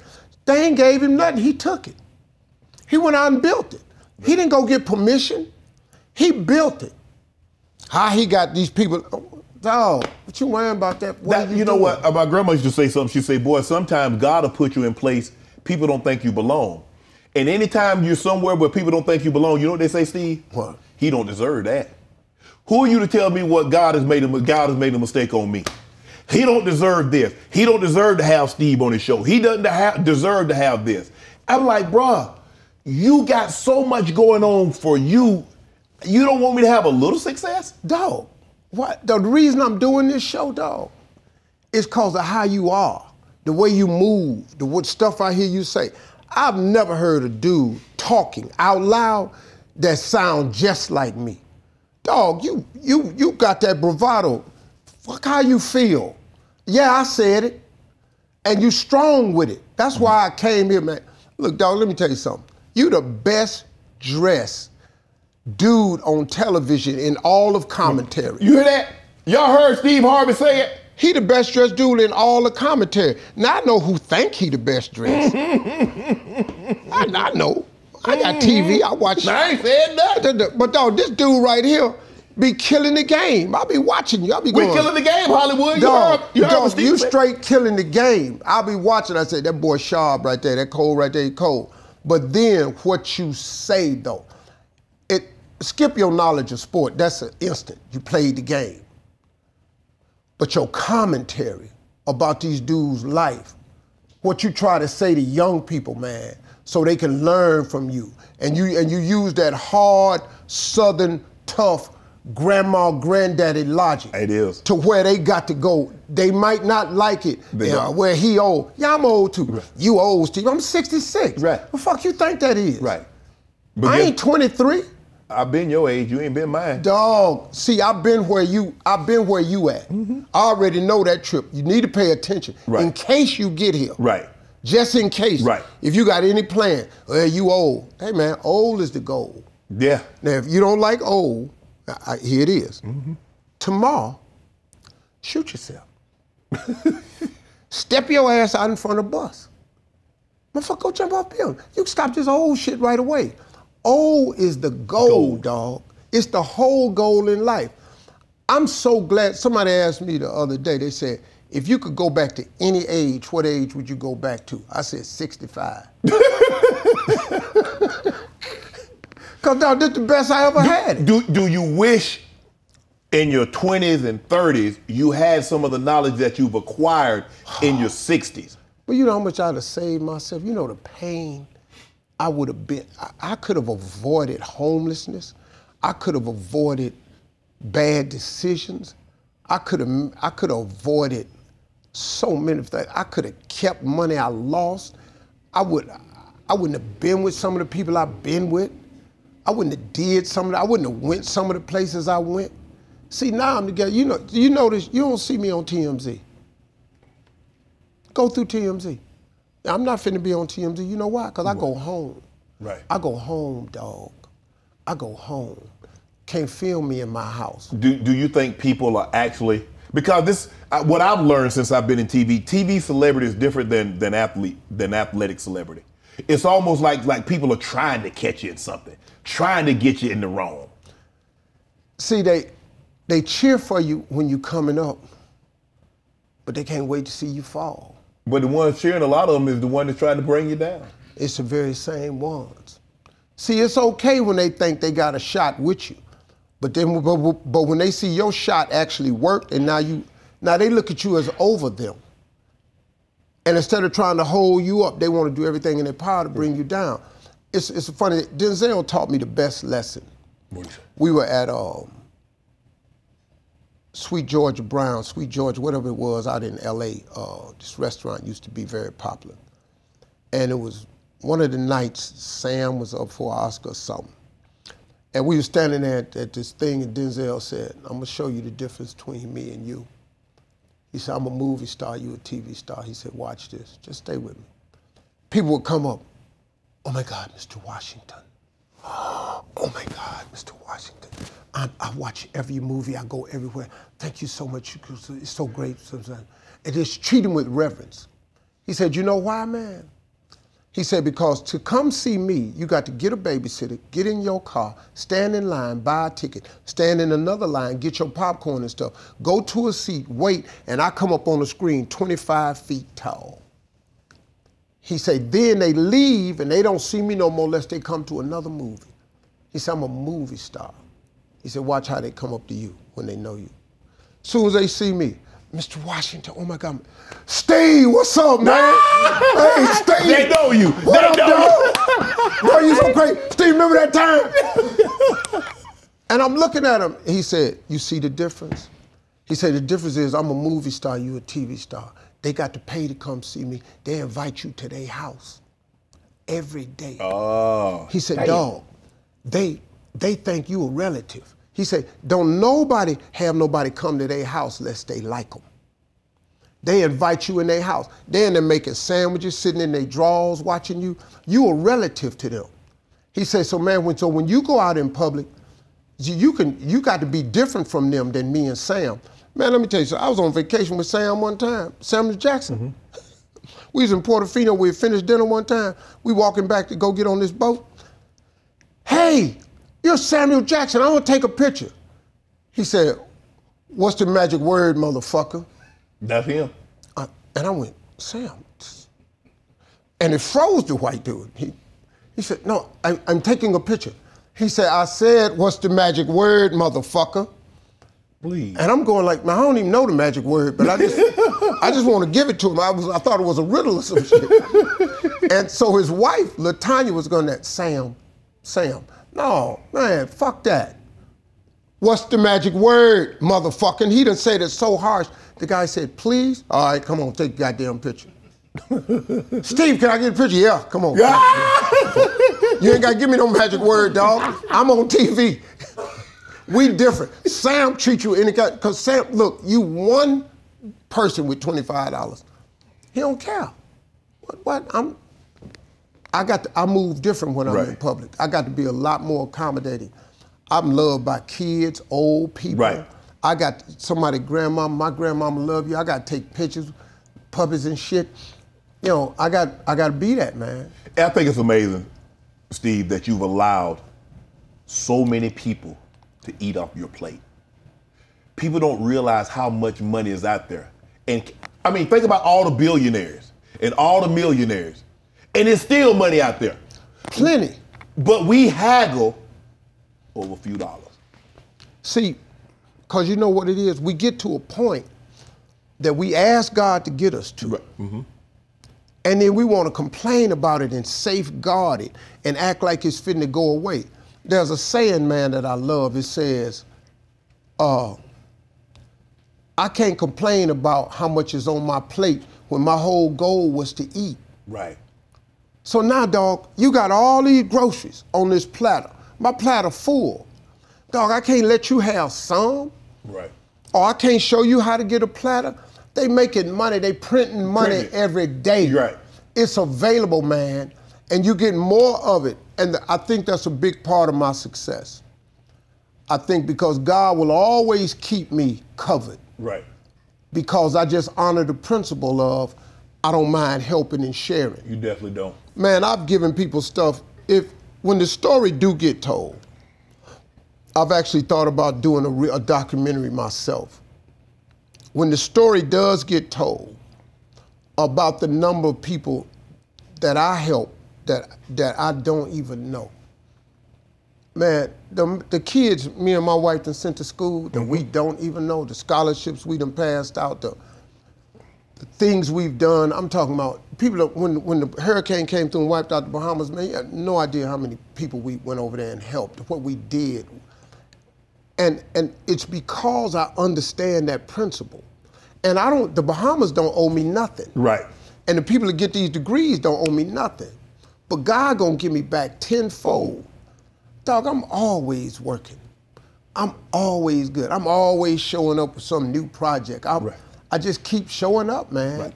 And that can only be God. Like you said something a minute ago, you said people look at your success and they say he don't deserve that. Well, grace ain't fair. Grace is God's unmerited favor. It's when God just do you some favor. He do you a favor. Right. You can't earn grace. You ever hear old people say, all I want is a little more grace? You can't buy grace. Bruh, if I could buy grace, I wouldn't have no money in the stock market. I wouldn't have no money at Merrill Lynch. Right. I wouldn't have a quarter nowhere. I would take every dollar I got and give it if I could purchase this one thing called grace, God's unmerited favor. Because he do above and beyond. Right. For you, right. For me, I mean, really, dog, where I'm sitting right now, I can't even really explain it, dog. I ain't that damn funny. You know, really. Right. Not really, dog. I'm just, God just, he keep on blessing you. Man, that's all it is, man. At your lowest, when you had the situation with the, I think it Miss Universe, and you misread, maybe it was on the card wrong, or I think you probably read the prompter. What was in the prompter? Exactly what was in it. And it came down, what was that moment like? Okay, you read what was in the prompter. Clearly it was wrong. Now we got to come back and have a do-over. Shannon, hear the crazy part. They hand me the card. Okay. We had bought Miss Universe from Trump. Yeah. The lady that used to work for Trump was mad because we had decided in rehearsal to change the way we do it. Like all pageants, they say, and second runner-up is so-and-so. Right. And then it's the two people standing there. Then they always say, and the first runner-up is Miss So-and-so. And then that's really anticlimactic because now you know who the winner is. Correct. So they had changed it in rehearsal. All week long we rehearsal. We're not gonna do, we just gonna do the second runner-up. Right. She get out the way, and then next we're gonna announce the winner. Okay. The lady that worked for Trump didn't like that, and she put it on the card anyway, but she put it on the corner. It wasn't even up there in the 1 and 2. Right. So she put it in the corner. So when they handed me the card like this, I got it face down. My thumb is over number 3 anyway. So now when I read the teleprompter, it's got 1 and 2 on there. Right. And I read, and the new 2015 Miss Universe is, after we done the second runner-up. Right. And he said, read the next name on the card, Steve, in my ear. Right. It's Miss Columbia. And the new, why else would I say, and the new 2015 Miss Universe is? Right. It wasn't numbered one more name on the card. Right. I said Miss Columbia. Great job, Steve, go in the back. I go in the back. 2 minutes in the back, they're out there celebrating. My boy come up to me, Terrell, he said, oh, gee, you said the wrong name. I said, I ain't said shit wrong. I read the card, and I read what was in the teleprompter. He said, no, bro, the lady, she put the name down here. You're supposed to read that one. And then I said, dog, that ain't what we rehearsed. So I read the fucking, I ain't stupid. I read the card. I said, all right, I'm gonna go back out here and fix it. The dude said, where you going? I said, I'm gonna go out here and fix it. He said, no, we'll fix it tomorrow in the newspaper. Fuck that, we live, I'm gonna go fix this shit now. Stupidest shit I ever did. You should have left it alone. I should have let them fix it in the newspaper. My stupid ass walked right out there and took the full hit, man. I took it dead in the teeth, like it was all my fault, and it wasn't. Because if you say, and the new 2015 Miss Universe, and he say, read the next name on the card, either one of these names, what? The next name was Miss Columbia. Boom, I read it. Right. Boom, great. So when I did that, man, the shit went crazy.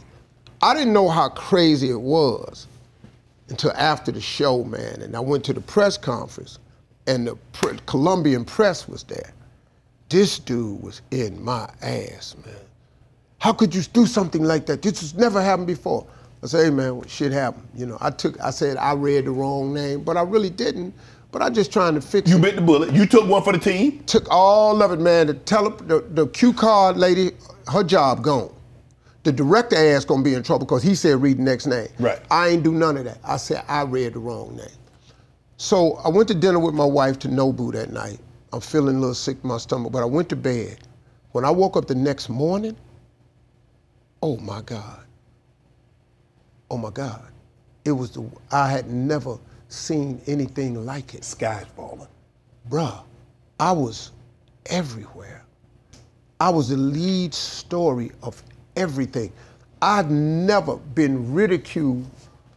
A dude, man, that I really liked on CNN, I ain't gonna say his name, TJ Holmes.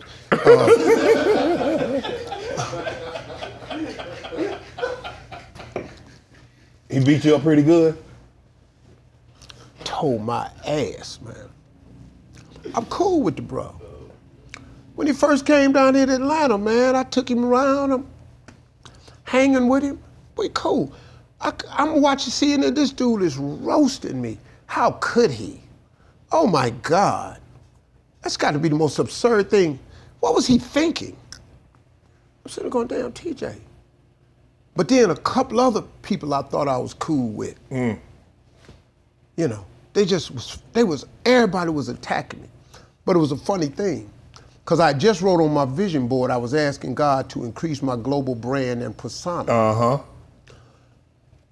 In 48 hours, Sharpe, my name had been Googled 4 billion times. Wow. I was the most Googled subject of the year on Google. 4 billion impressions in 48 hours. I was the most famous person in the world.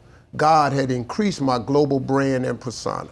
I sure ain't appreciate the way he did it. Yeah. God, I appreciate what you did, but you ain't have to do it like Lord, that. You didn't have to. It was a dark moment. That happened on a Saturday. Now, a week later, it's Christmas. I've been getting beat up, man. I've turned down every interview request. I'm talking about every news outlet. I shut my social media down. I was getting cussed out in Spanish. I learned more. All I know is I'm a punta. That's all I know. No idea what it was, but every last one of them, punta. I was that, so I said, let me cut this off. My kids had to cut their social media off, man. They was throwing bricks over my gate at my house in Atlanta with notes on it. That drug cartel was serious, man. We had serious problems. To this day, I have armed security guards in my house 24/7, to this day. They was doing a number on me. So for a week, I was just in the dark, man. And then I just said, man, I ain't gonna sit here and let these people beat me up like this. So on Instagram, on Christmas morning, I posted in my backyard. I was smoking a cigar. I said, Merry Easter, everybody. I remember. And that was my post. And they said, he back. Steve got back.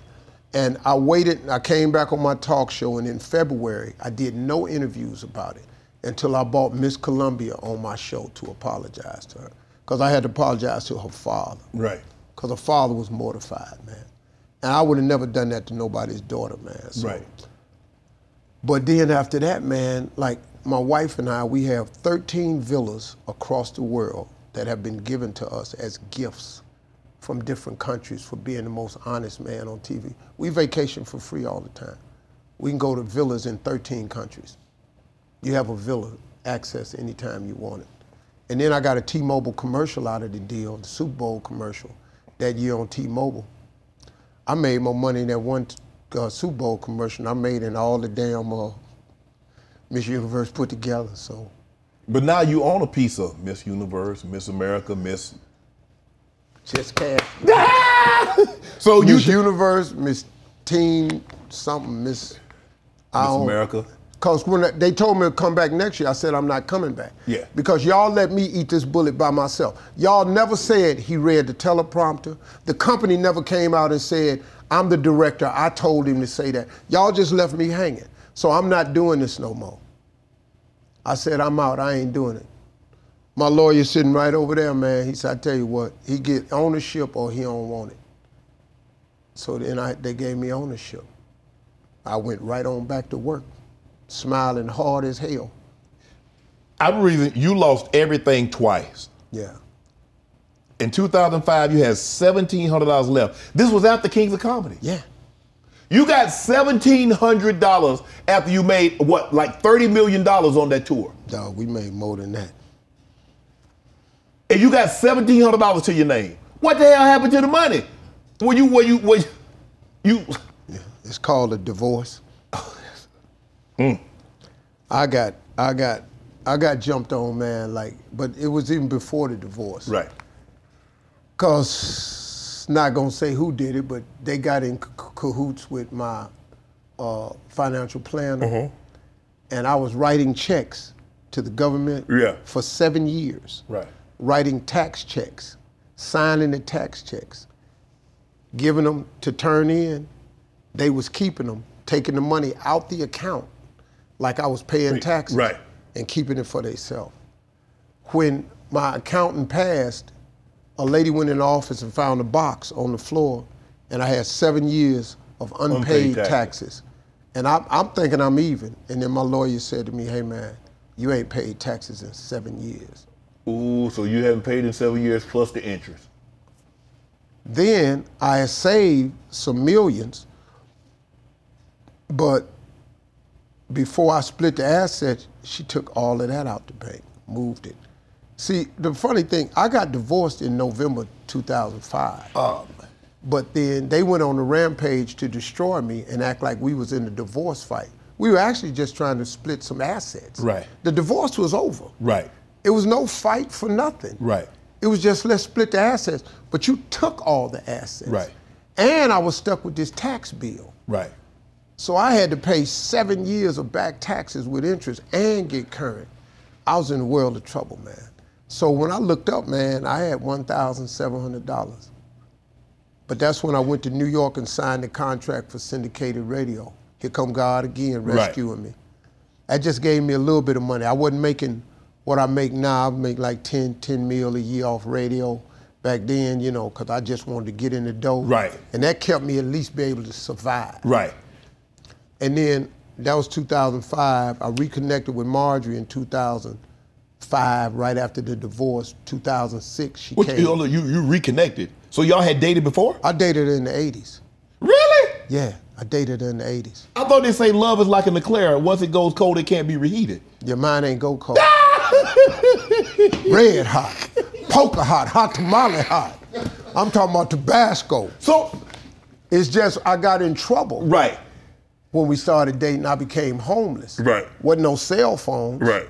I just had a house number. She had a little baby. I figured, what I got to offer this woman? I'm in trouble now. Right. So I just drove off. We never had an argument or nothing. Right. You know? Wow. Why did you continue to believe in love? After everything that you've been, like you're telling me you've gone through a divorce and things happened with the taxes and she took half the money, 3/4 of the money. Here I was, thought you were selling your money because you made all this money on Kings of Comedy and you got $1,700 to your name. Why did you believe in love twice? Why did you believe in you could find love again? Because of my mom and daddy. My mom and daddy was married 64 years. I saw what it looked like. Right. I saw what it looked like when it was hard, when it was good. I watched a man honor a woman. I've never seen nobody love nobody like my daddy loved my mama. That boy with that 3rd grade education, my mama taught my daddy how to read and write. I never seen nobody love nobody like Slick Harvey loved illustrious. He'll kill you about her. And he embedded that in me and my 2 brothers. Anybody say anything about your mama, get that ass right there, right then. If you can't get that ass, come to this house, get your brothers, but go back and get that ass. She off limits. Ain't no jokes about your mama, ain't no nothing. That carried me to this day, man. You can't say nothing about illustrious Harvey. She off limits, man. We ain't playing them games. Right. You start that your mama shit up at the school, we finna fight. When they would suspend me for fighting, my daddy said, what was you fighting for? I said, he said something about mama. He said, oh, okay. He embedded that like, okay, how he felt about your mother, his wife, you carried that with your... I just saw it, man. I went, wow, that's how you do it? And so you never had that it. before. In all your relationships before in the marriages, you never had that. What he had with your mom, you never had that. My first marriage, I got married when I was 24. I wasn't the man my daddy was. Okay. I was trying to do something he was doing and I ain't had equipment for it. Okay. I ain't know how to problem solve, navigate, negotiate. Right. I didn't know how to shut up in the argument. Right. I was just losing arguments because I kept them going. Right. I messed that up. The second one, yeah, that one right there, dog. That's just need another drink. I just said I don't do 2, but you got me in here now. You got me in here deep, Shannon. Oh, so okay, the second one. Obviously, that was the worst one. Normally, after a really, really bad traumatic experience, you're like, I'm done with this. It ain't for me. I was. Let me tell you something, man. When I got divorced in 2005, I was living in Trump Towers in New York. Right. On 48th and 1st. Yep. I said, after that, this is what I'm finna do. I had learned about private jet travel and stuff by then. Even though I ain't had no money, I had just signed this other contract trying to get back from that 1700. I said, I'm gonna put bus schedules on my walls. I'm gonna have arrival and departure times. Right. That's how many women I'm finna roll up in here in 60B. Bus schedules, arrival and departure times. I'm finna roll them up in here on a continuous basis. I'm finna live my best life. God said, no, you ain't. Oh, I was gonna say, you about to be Nick Cannon before Nick Cannon then, huh? Nick is different.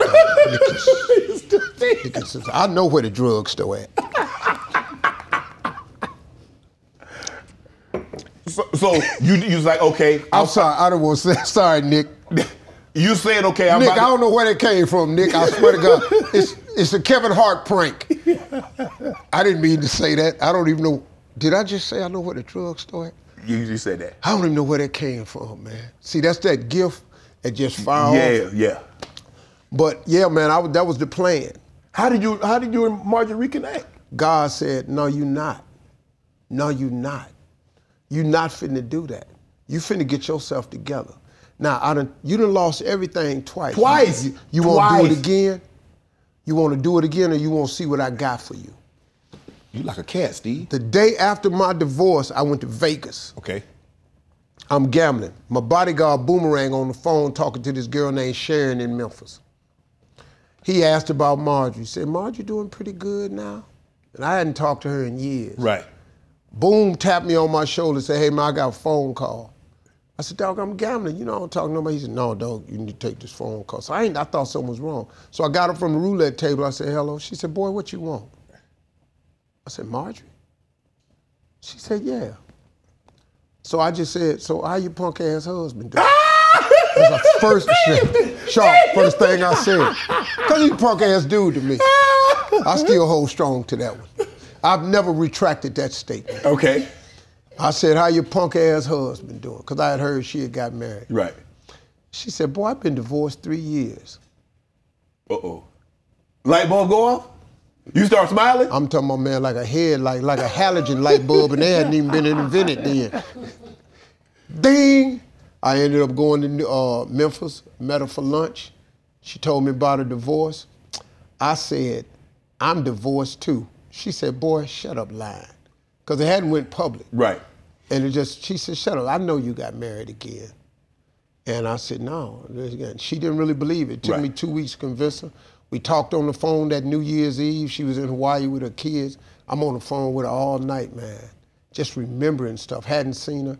Then Valentine's Day 2006, she came to New York. That was it, dog. She ain't left your side since? No. And God said, that arrival and departure sign, you're going to take that down off the wall. Wow. I showed it to you one time. You didn't get it then.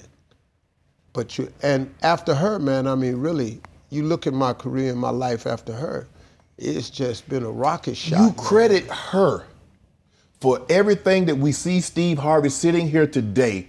You credit her for that. The man that you became, the way you dress, the way you talk, the things that you have going on great in your life. You said, that woman over there. Because I know what it is. Now, a lot of dudes won't do that, and I understand that. You want to get your shine on, you this and you that. Yeah, but I was that before, and I wasn't this or that. Right. I was a comedian before. Right. I was a TV star before. So you tell me what the difference is. It got to be her. Right. Because for the first time, man, I had peace at my house. Oh. When you got peace at the crib, dog, you can plug in your battery pack and get rejuvenated to go out here and deal with the rest of this shit you got to go deal with. Right. Because, hey, man, you know, them folks out there, they ain't not finna change. Racism out there. Right. It's on TV, it's on the internet, it's alive and well. She would give me the juice and the charge I needed to go back out there. She encouraged me. She told me I was something when I felt bad. She gave me but we was at the house laughing, having a good time, man. If you look at, since 2000, we got married in 2007. If you look at from 2007, I got Family Feud in 2009. The book came out, 2009. Miss Universe after that, the talk show after that, Little Big Shots after that, the Judge show, the radio show got big after that. 4 books later, the movie came out, Think Like a Man. All this after that. What else is it? I just locked in with this chick, man, and she gave me a lot of good advice, man. She made me see things in a different way.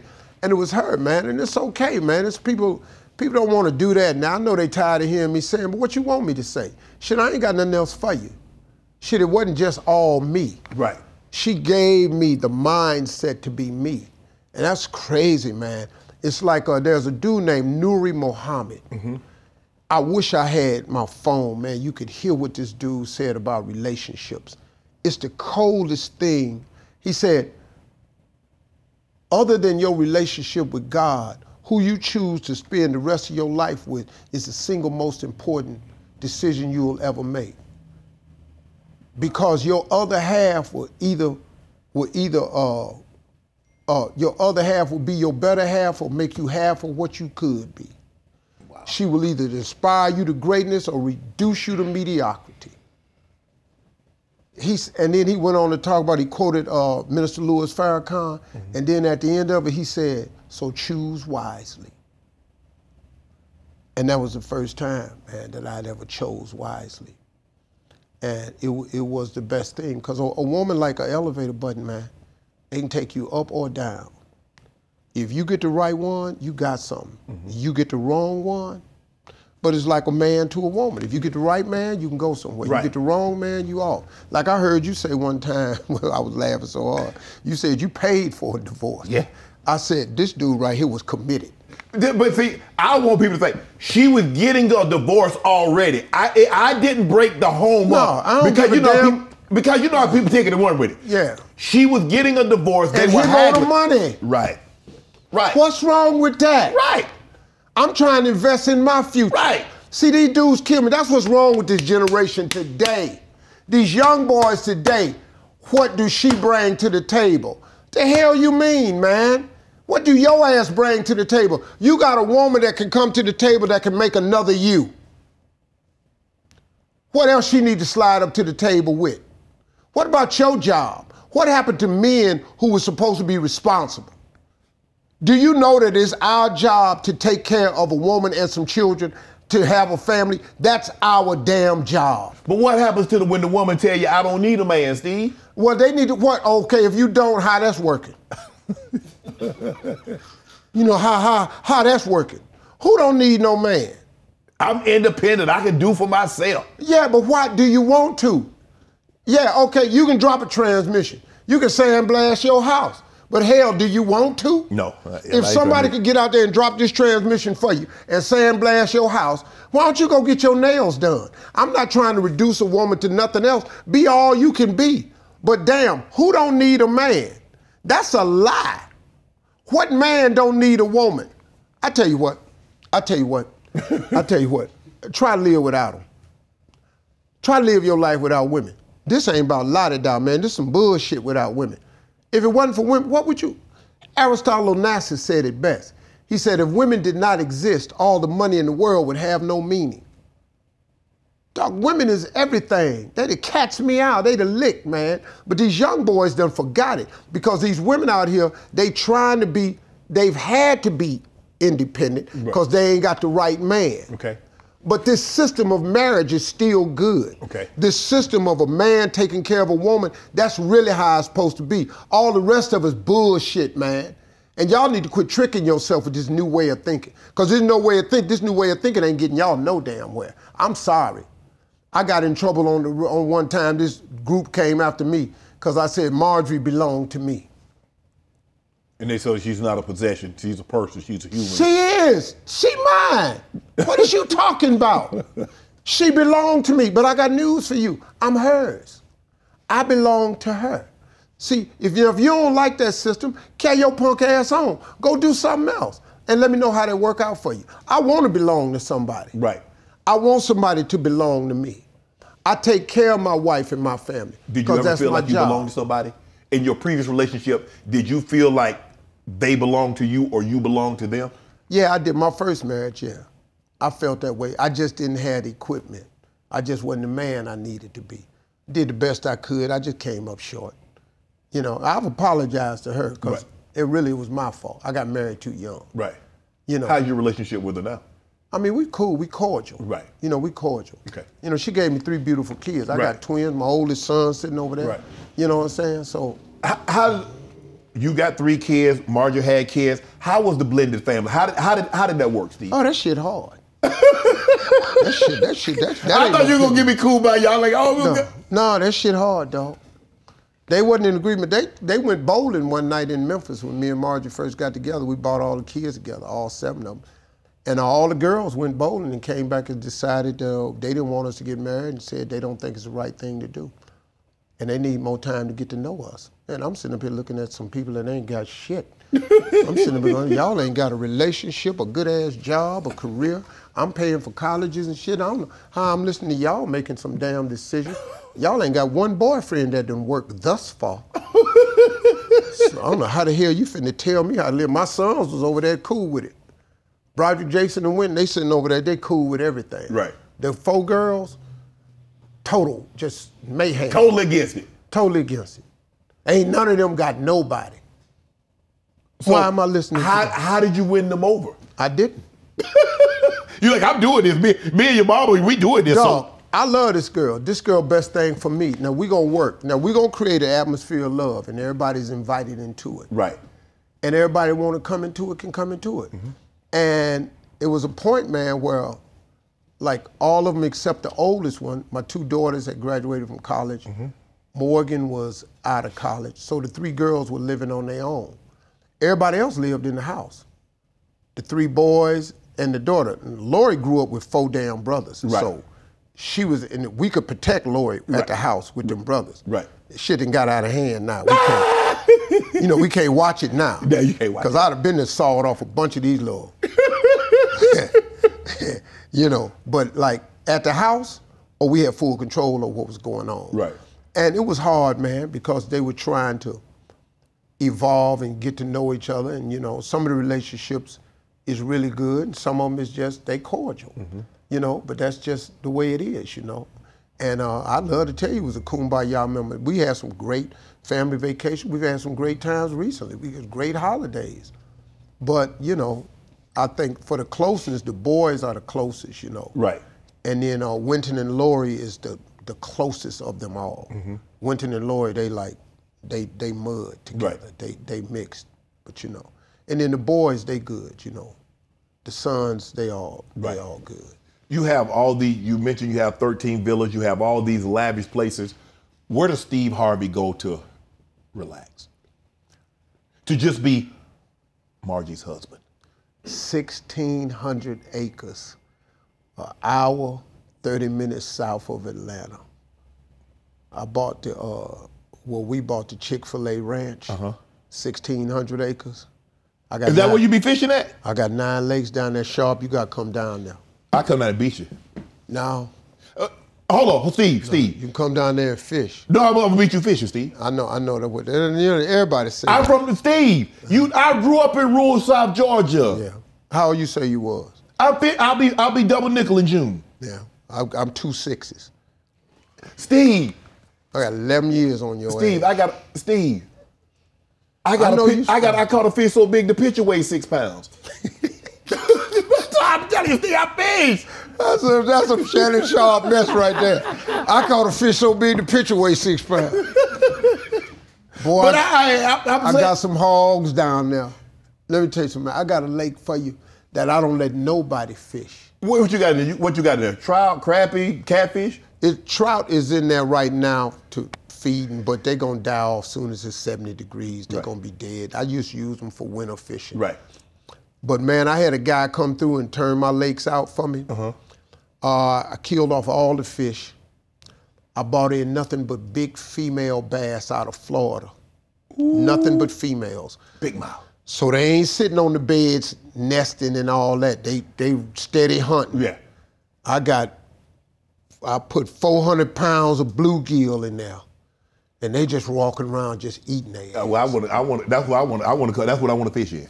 Cause see, if I catch them when they're bedding, see, I throw out their bed, they're gonna try to get that lure out the bed. Yeah. See, but it's a dog fight now. Cause I got one lake in the back, I don't let nobody fish in. Why, what's in there? Hogs. All hogs.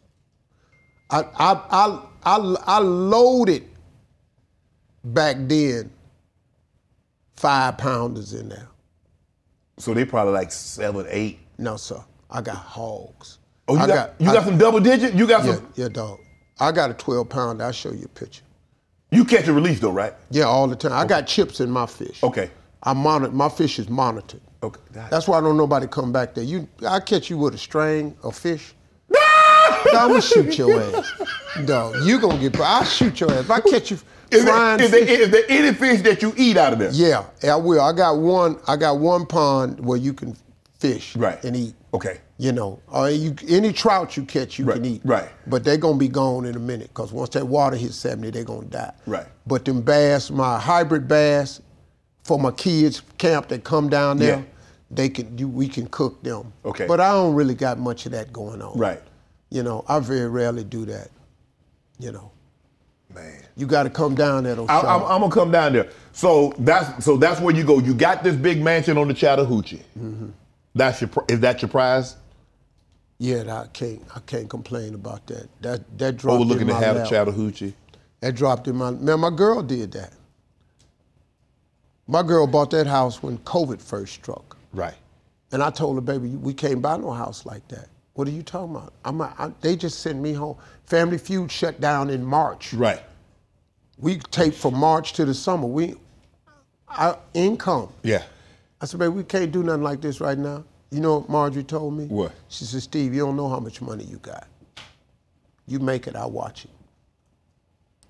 She said, I can put this whole deal together. I said, baby, it ain't the right time. She said, if I do it, will you sign the papers? I said, baby, I'm telling you, because I don't keep it. Right. That's how much I trust her, though. But you know, she don't do nothing without telling me anyway. Right. So I know what's there, but I don't really. She did the whole deal herself, man. She found the house and everything. Because Tyler built this house, man. Yeah. Let me tell you what this dude did. When he first built it, he invited me over. I was walking up the front steps. I told God, I said, God, I got to have something like this. Can't nobody see you in the front or the back? I said, man. And then Tyler put it on sale for way more money. Mm-hmm. And it sold to this dude that sold his arming company. And I went out to Beverly Hills and got a house. And then when that was over with, I was going back to live in my house, my other house. I got a nice house, man. The kids grew up in and everything. I was moving back. And on my mama's birthday, I was very depressed that morning, March 27th. I was crushed, man. We was out of work, going home. And she said, I put an offer in on the house. She told me how much she put an offer in. The real estate agent said, he will never, ever sign for that much. He'll never take that amount. It's impossible. Ms. Harvey, you're wasting your time. She wrote him a long letter, too. She said, this is not a negotiation. I am offering you this. My husband loves the house. He's been there. We'll buy it sight unseen. If you don't want this amount, it's okay. I'm not trying to insult you. On my mama's birthday, he called and said, I'd take the offer. That's how I got the house. Wow. That girl. And the house she really wanted was around the corner. It was on 17 acres, too. And I was going to save my money and get her that house. She said, no, Steve, you go to work every day. I don't turn no corners. She said, well, I'm going to get the one you want. I said, babe, but you like the other one better. She said, we're going to get the house you want. And she did it. I'm going to get you out of here on this. Being from Cleveland, obviously you're a Cleveland sports fan. What's your favorite sport? What's Steve Harvey's favorite sport to watch? Football. Football. Hey, ain't even no question. Browns your favorite team? See, they play hard from week one. They do. They asses in at week one. Yeah, ain't no load managing, ain't no... Soon as preseason over with, hike is on and crack and here they come. Yeah. See, basketball, you got to wait till the playoffs. Right. Baseball, you got to wait till the playoffs. I can't stand watching baseball. Yeah. I'd rather watch some ants build a new hill. I'm a Cleveland Brown diehard fan, man. I've been dying with them boys forever. I'm a huge Deshaun Watson fan. I have no problem with Deshaun Watson. I do have one suggestion. My only suggestion is, ain't no problem with getting massage. It's just you have got to stop turning over. Just stay face down, dog. Just stay face down. Just all be good. Just on that note, just do not turn over. We gonna wrap on that one, ladies and gentlemen. Guys, let's put some hands together for Steve Harvey. Yeah. All my life, been grinding all my life. Sacrifice, hustle paid the price. Want a slice, got to roll the dice, that's why. All my life, I've been grinding all my life. Look, all my life, been grinding all my life. Sacrifice, hustle paid the price. Want a slice, got to roll the dice, that's why. All my life, I've been grinding all my life.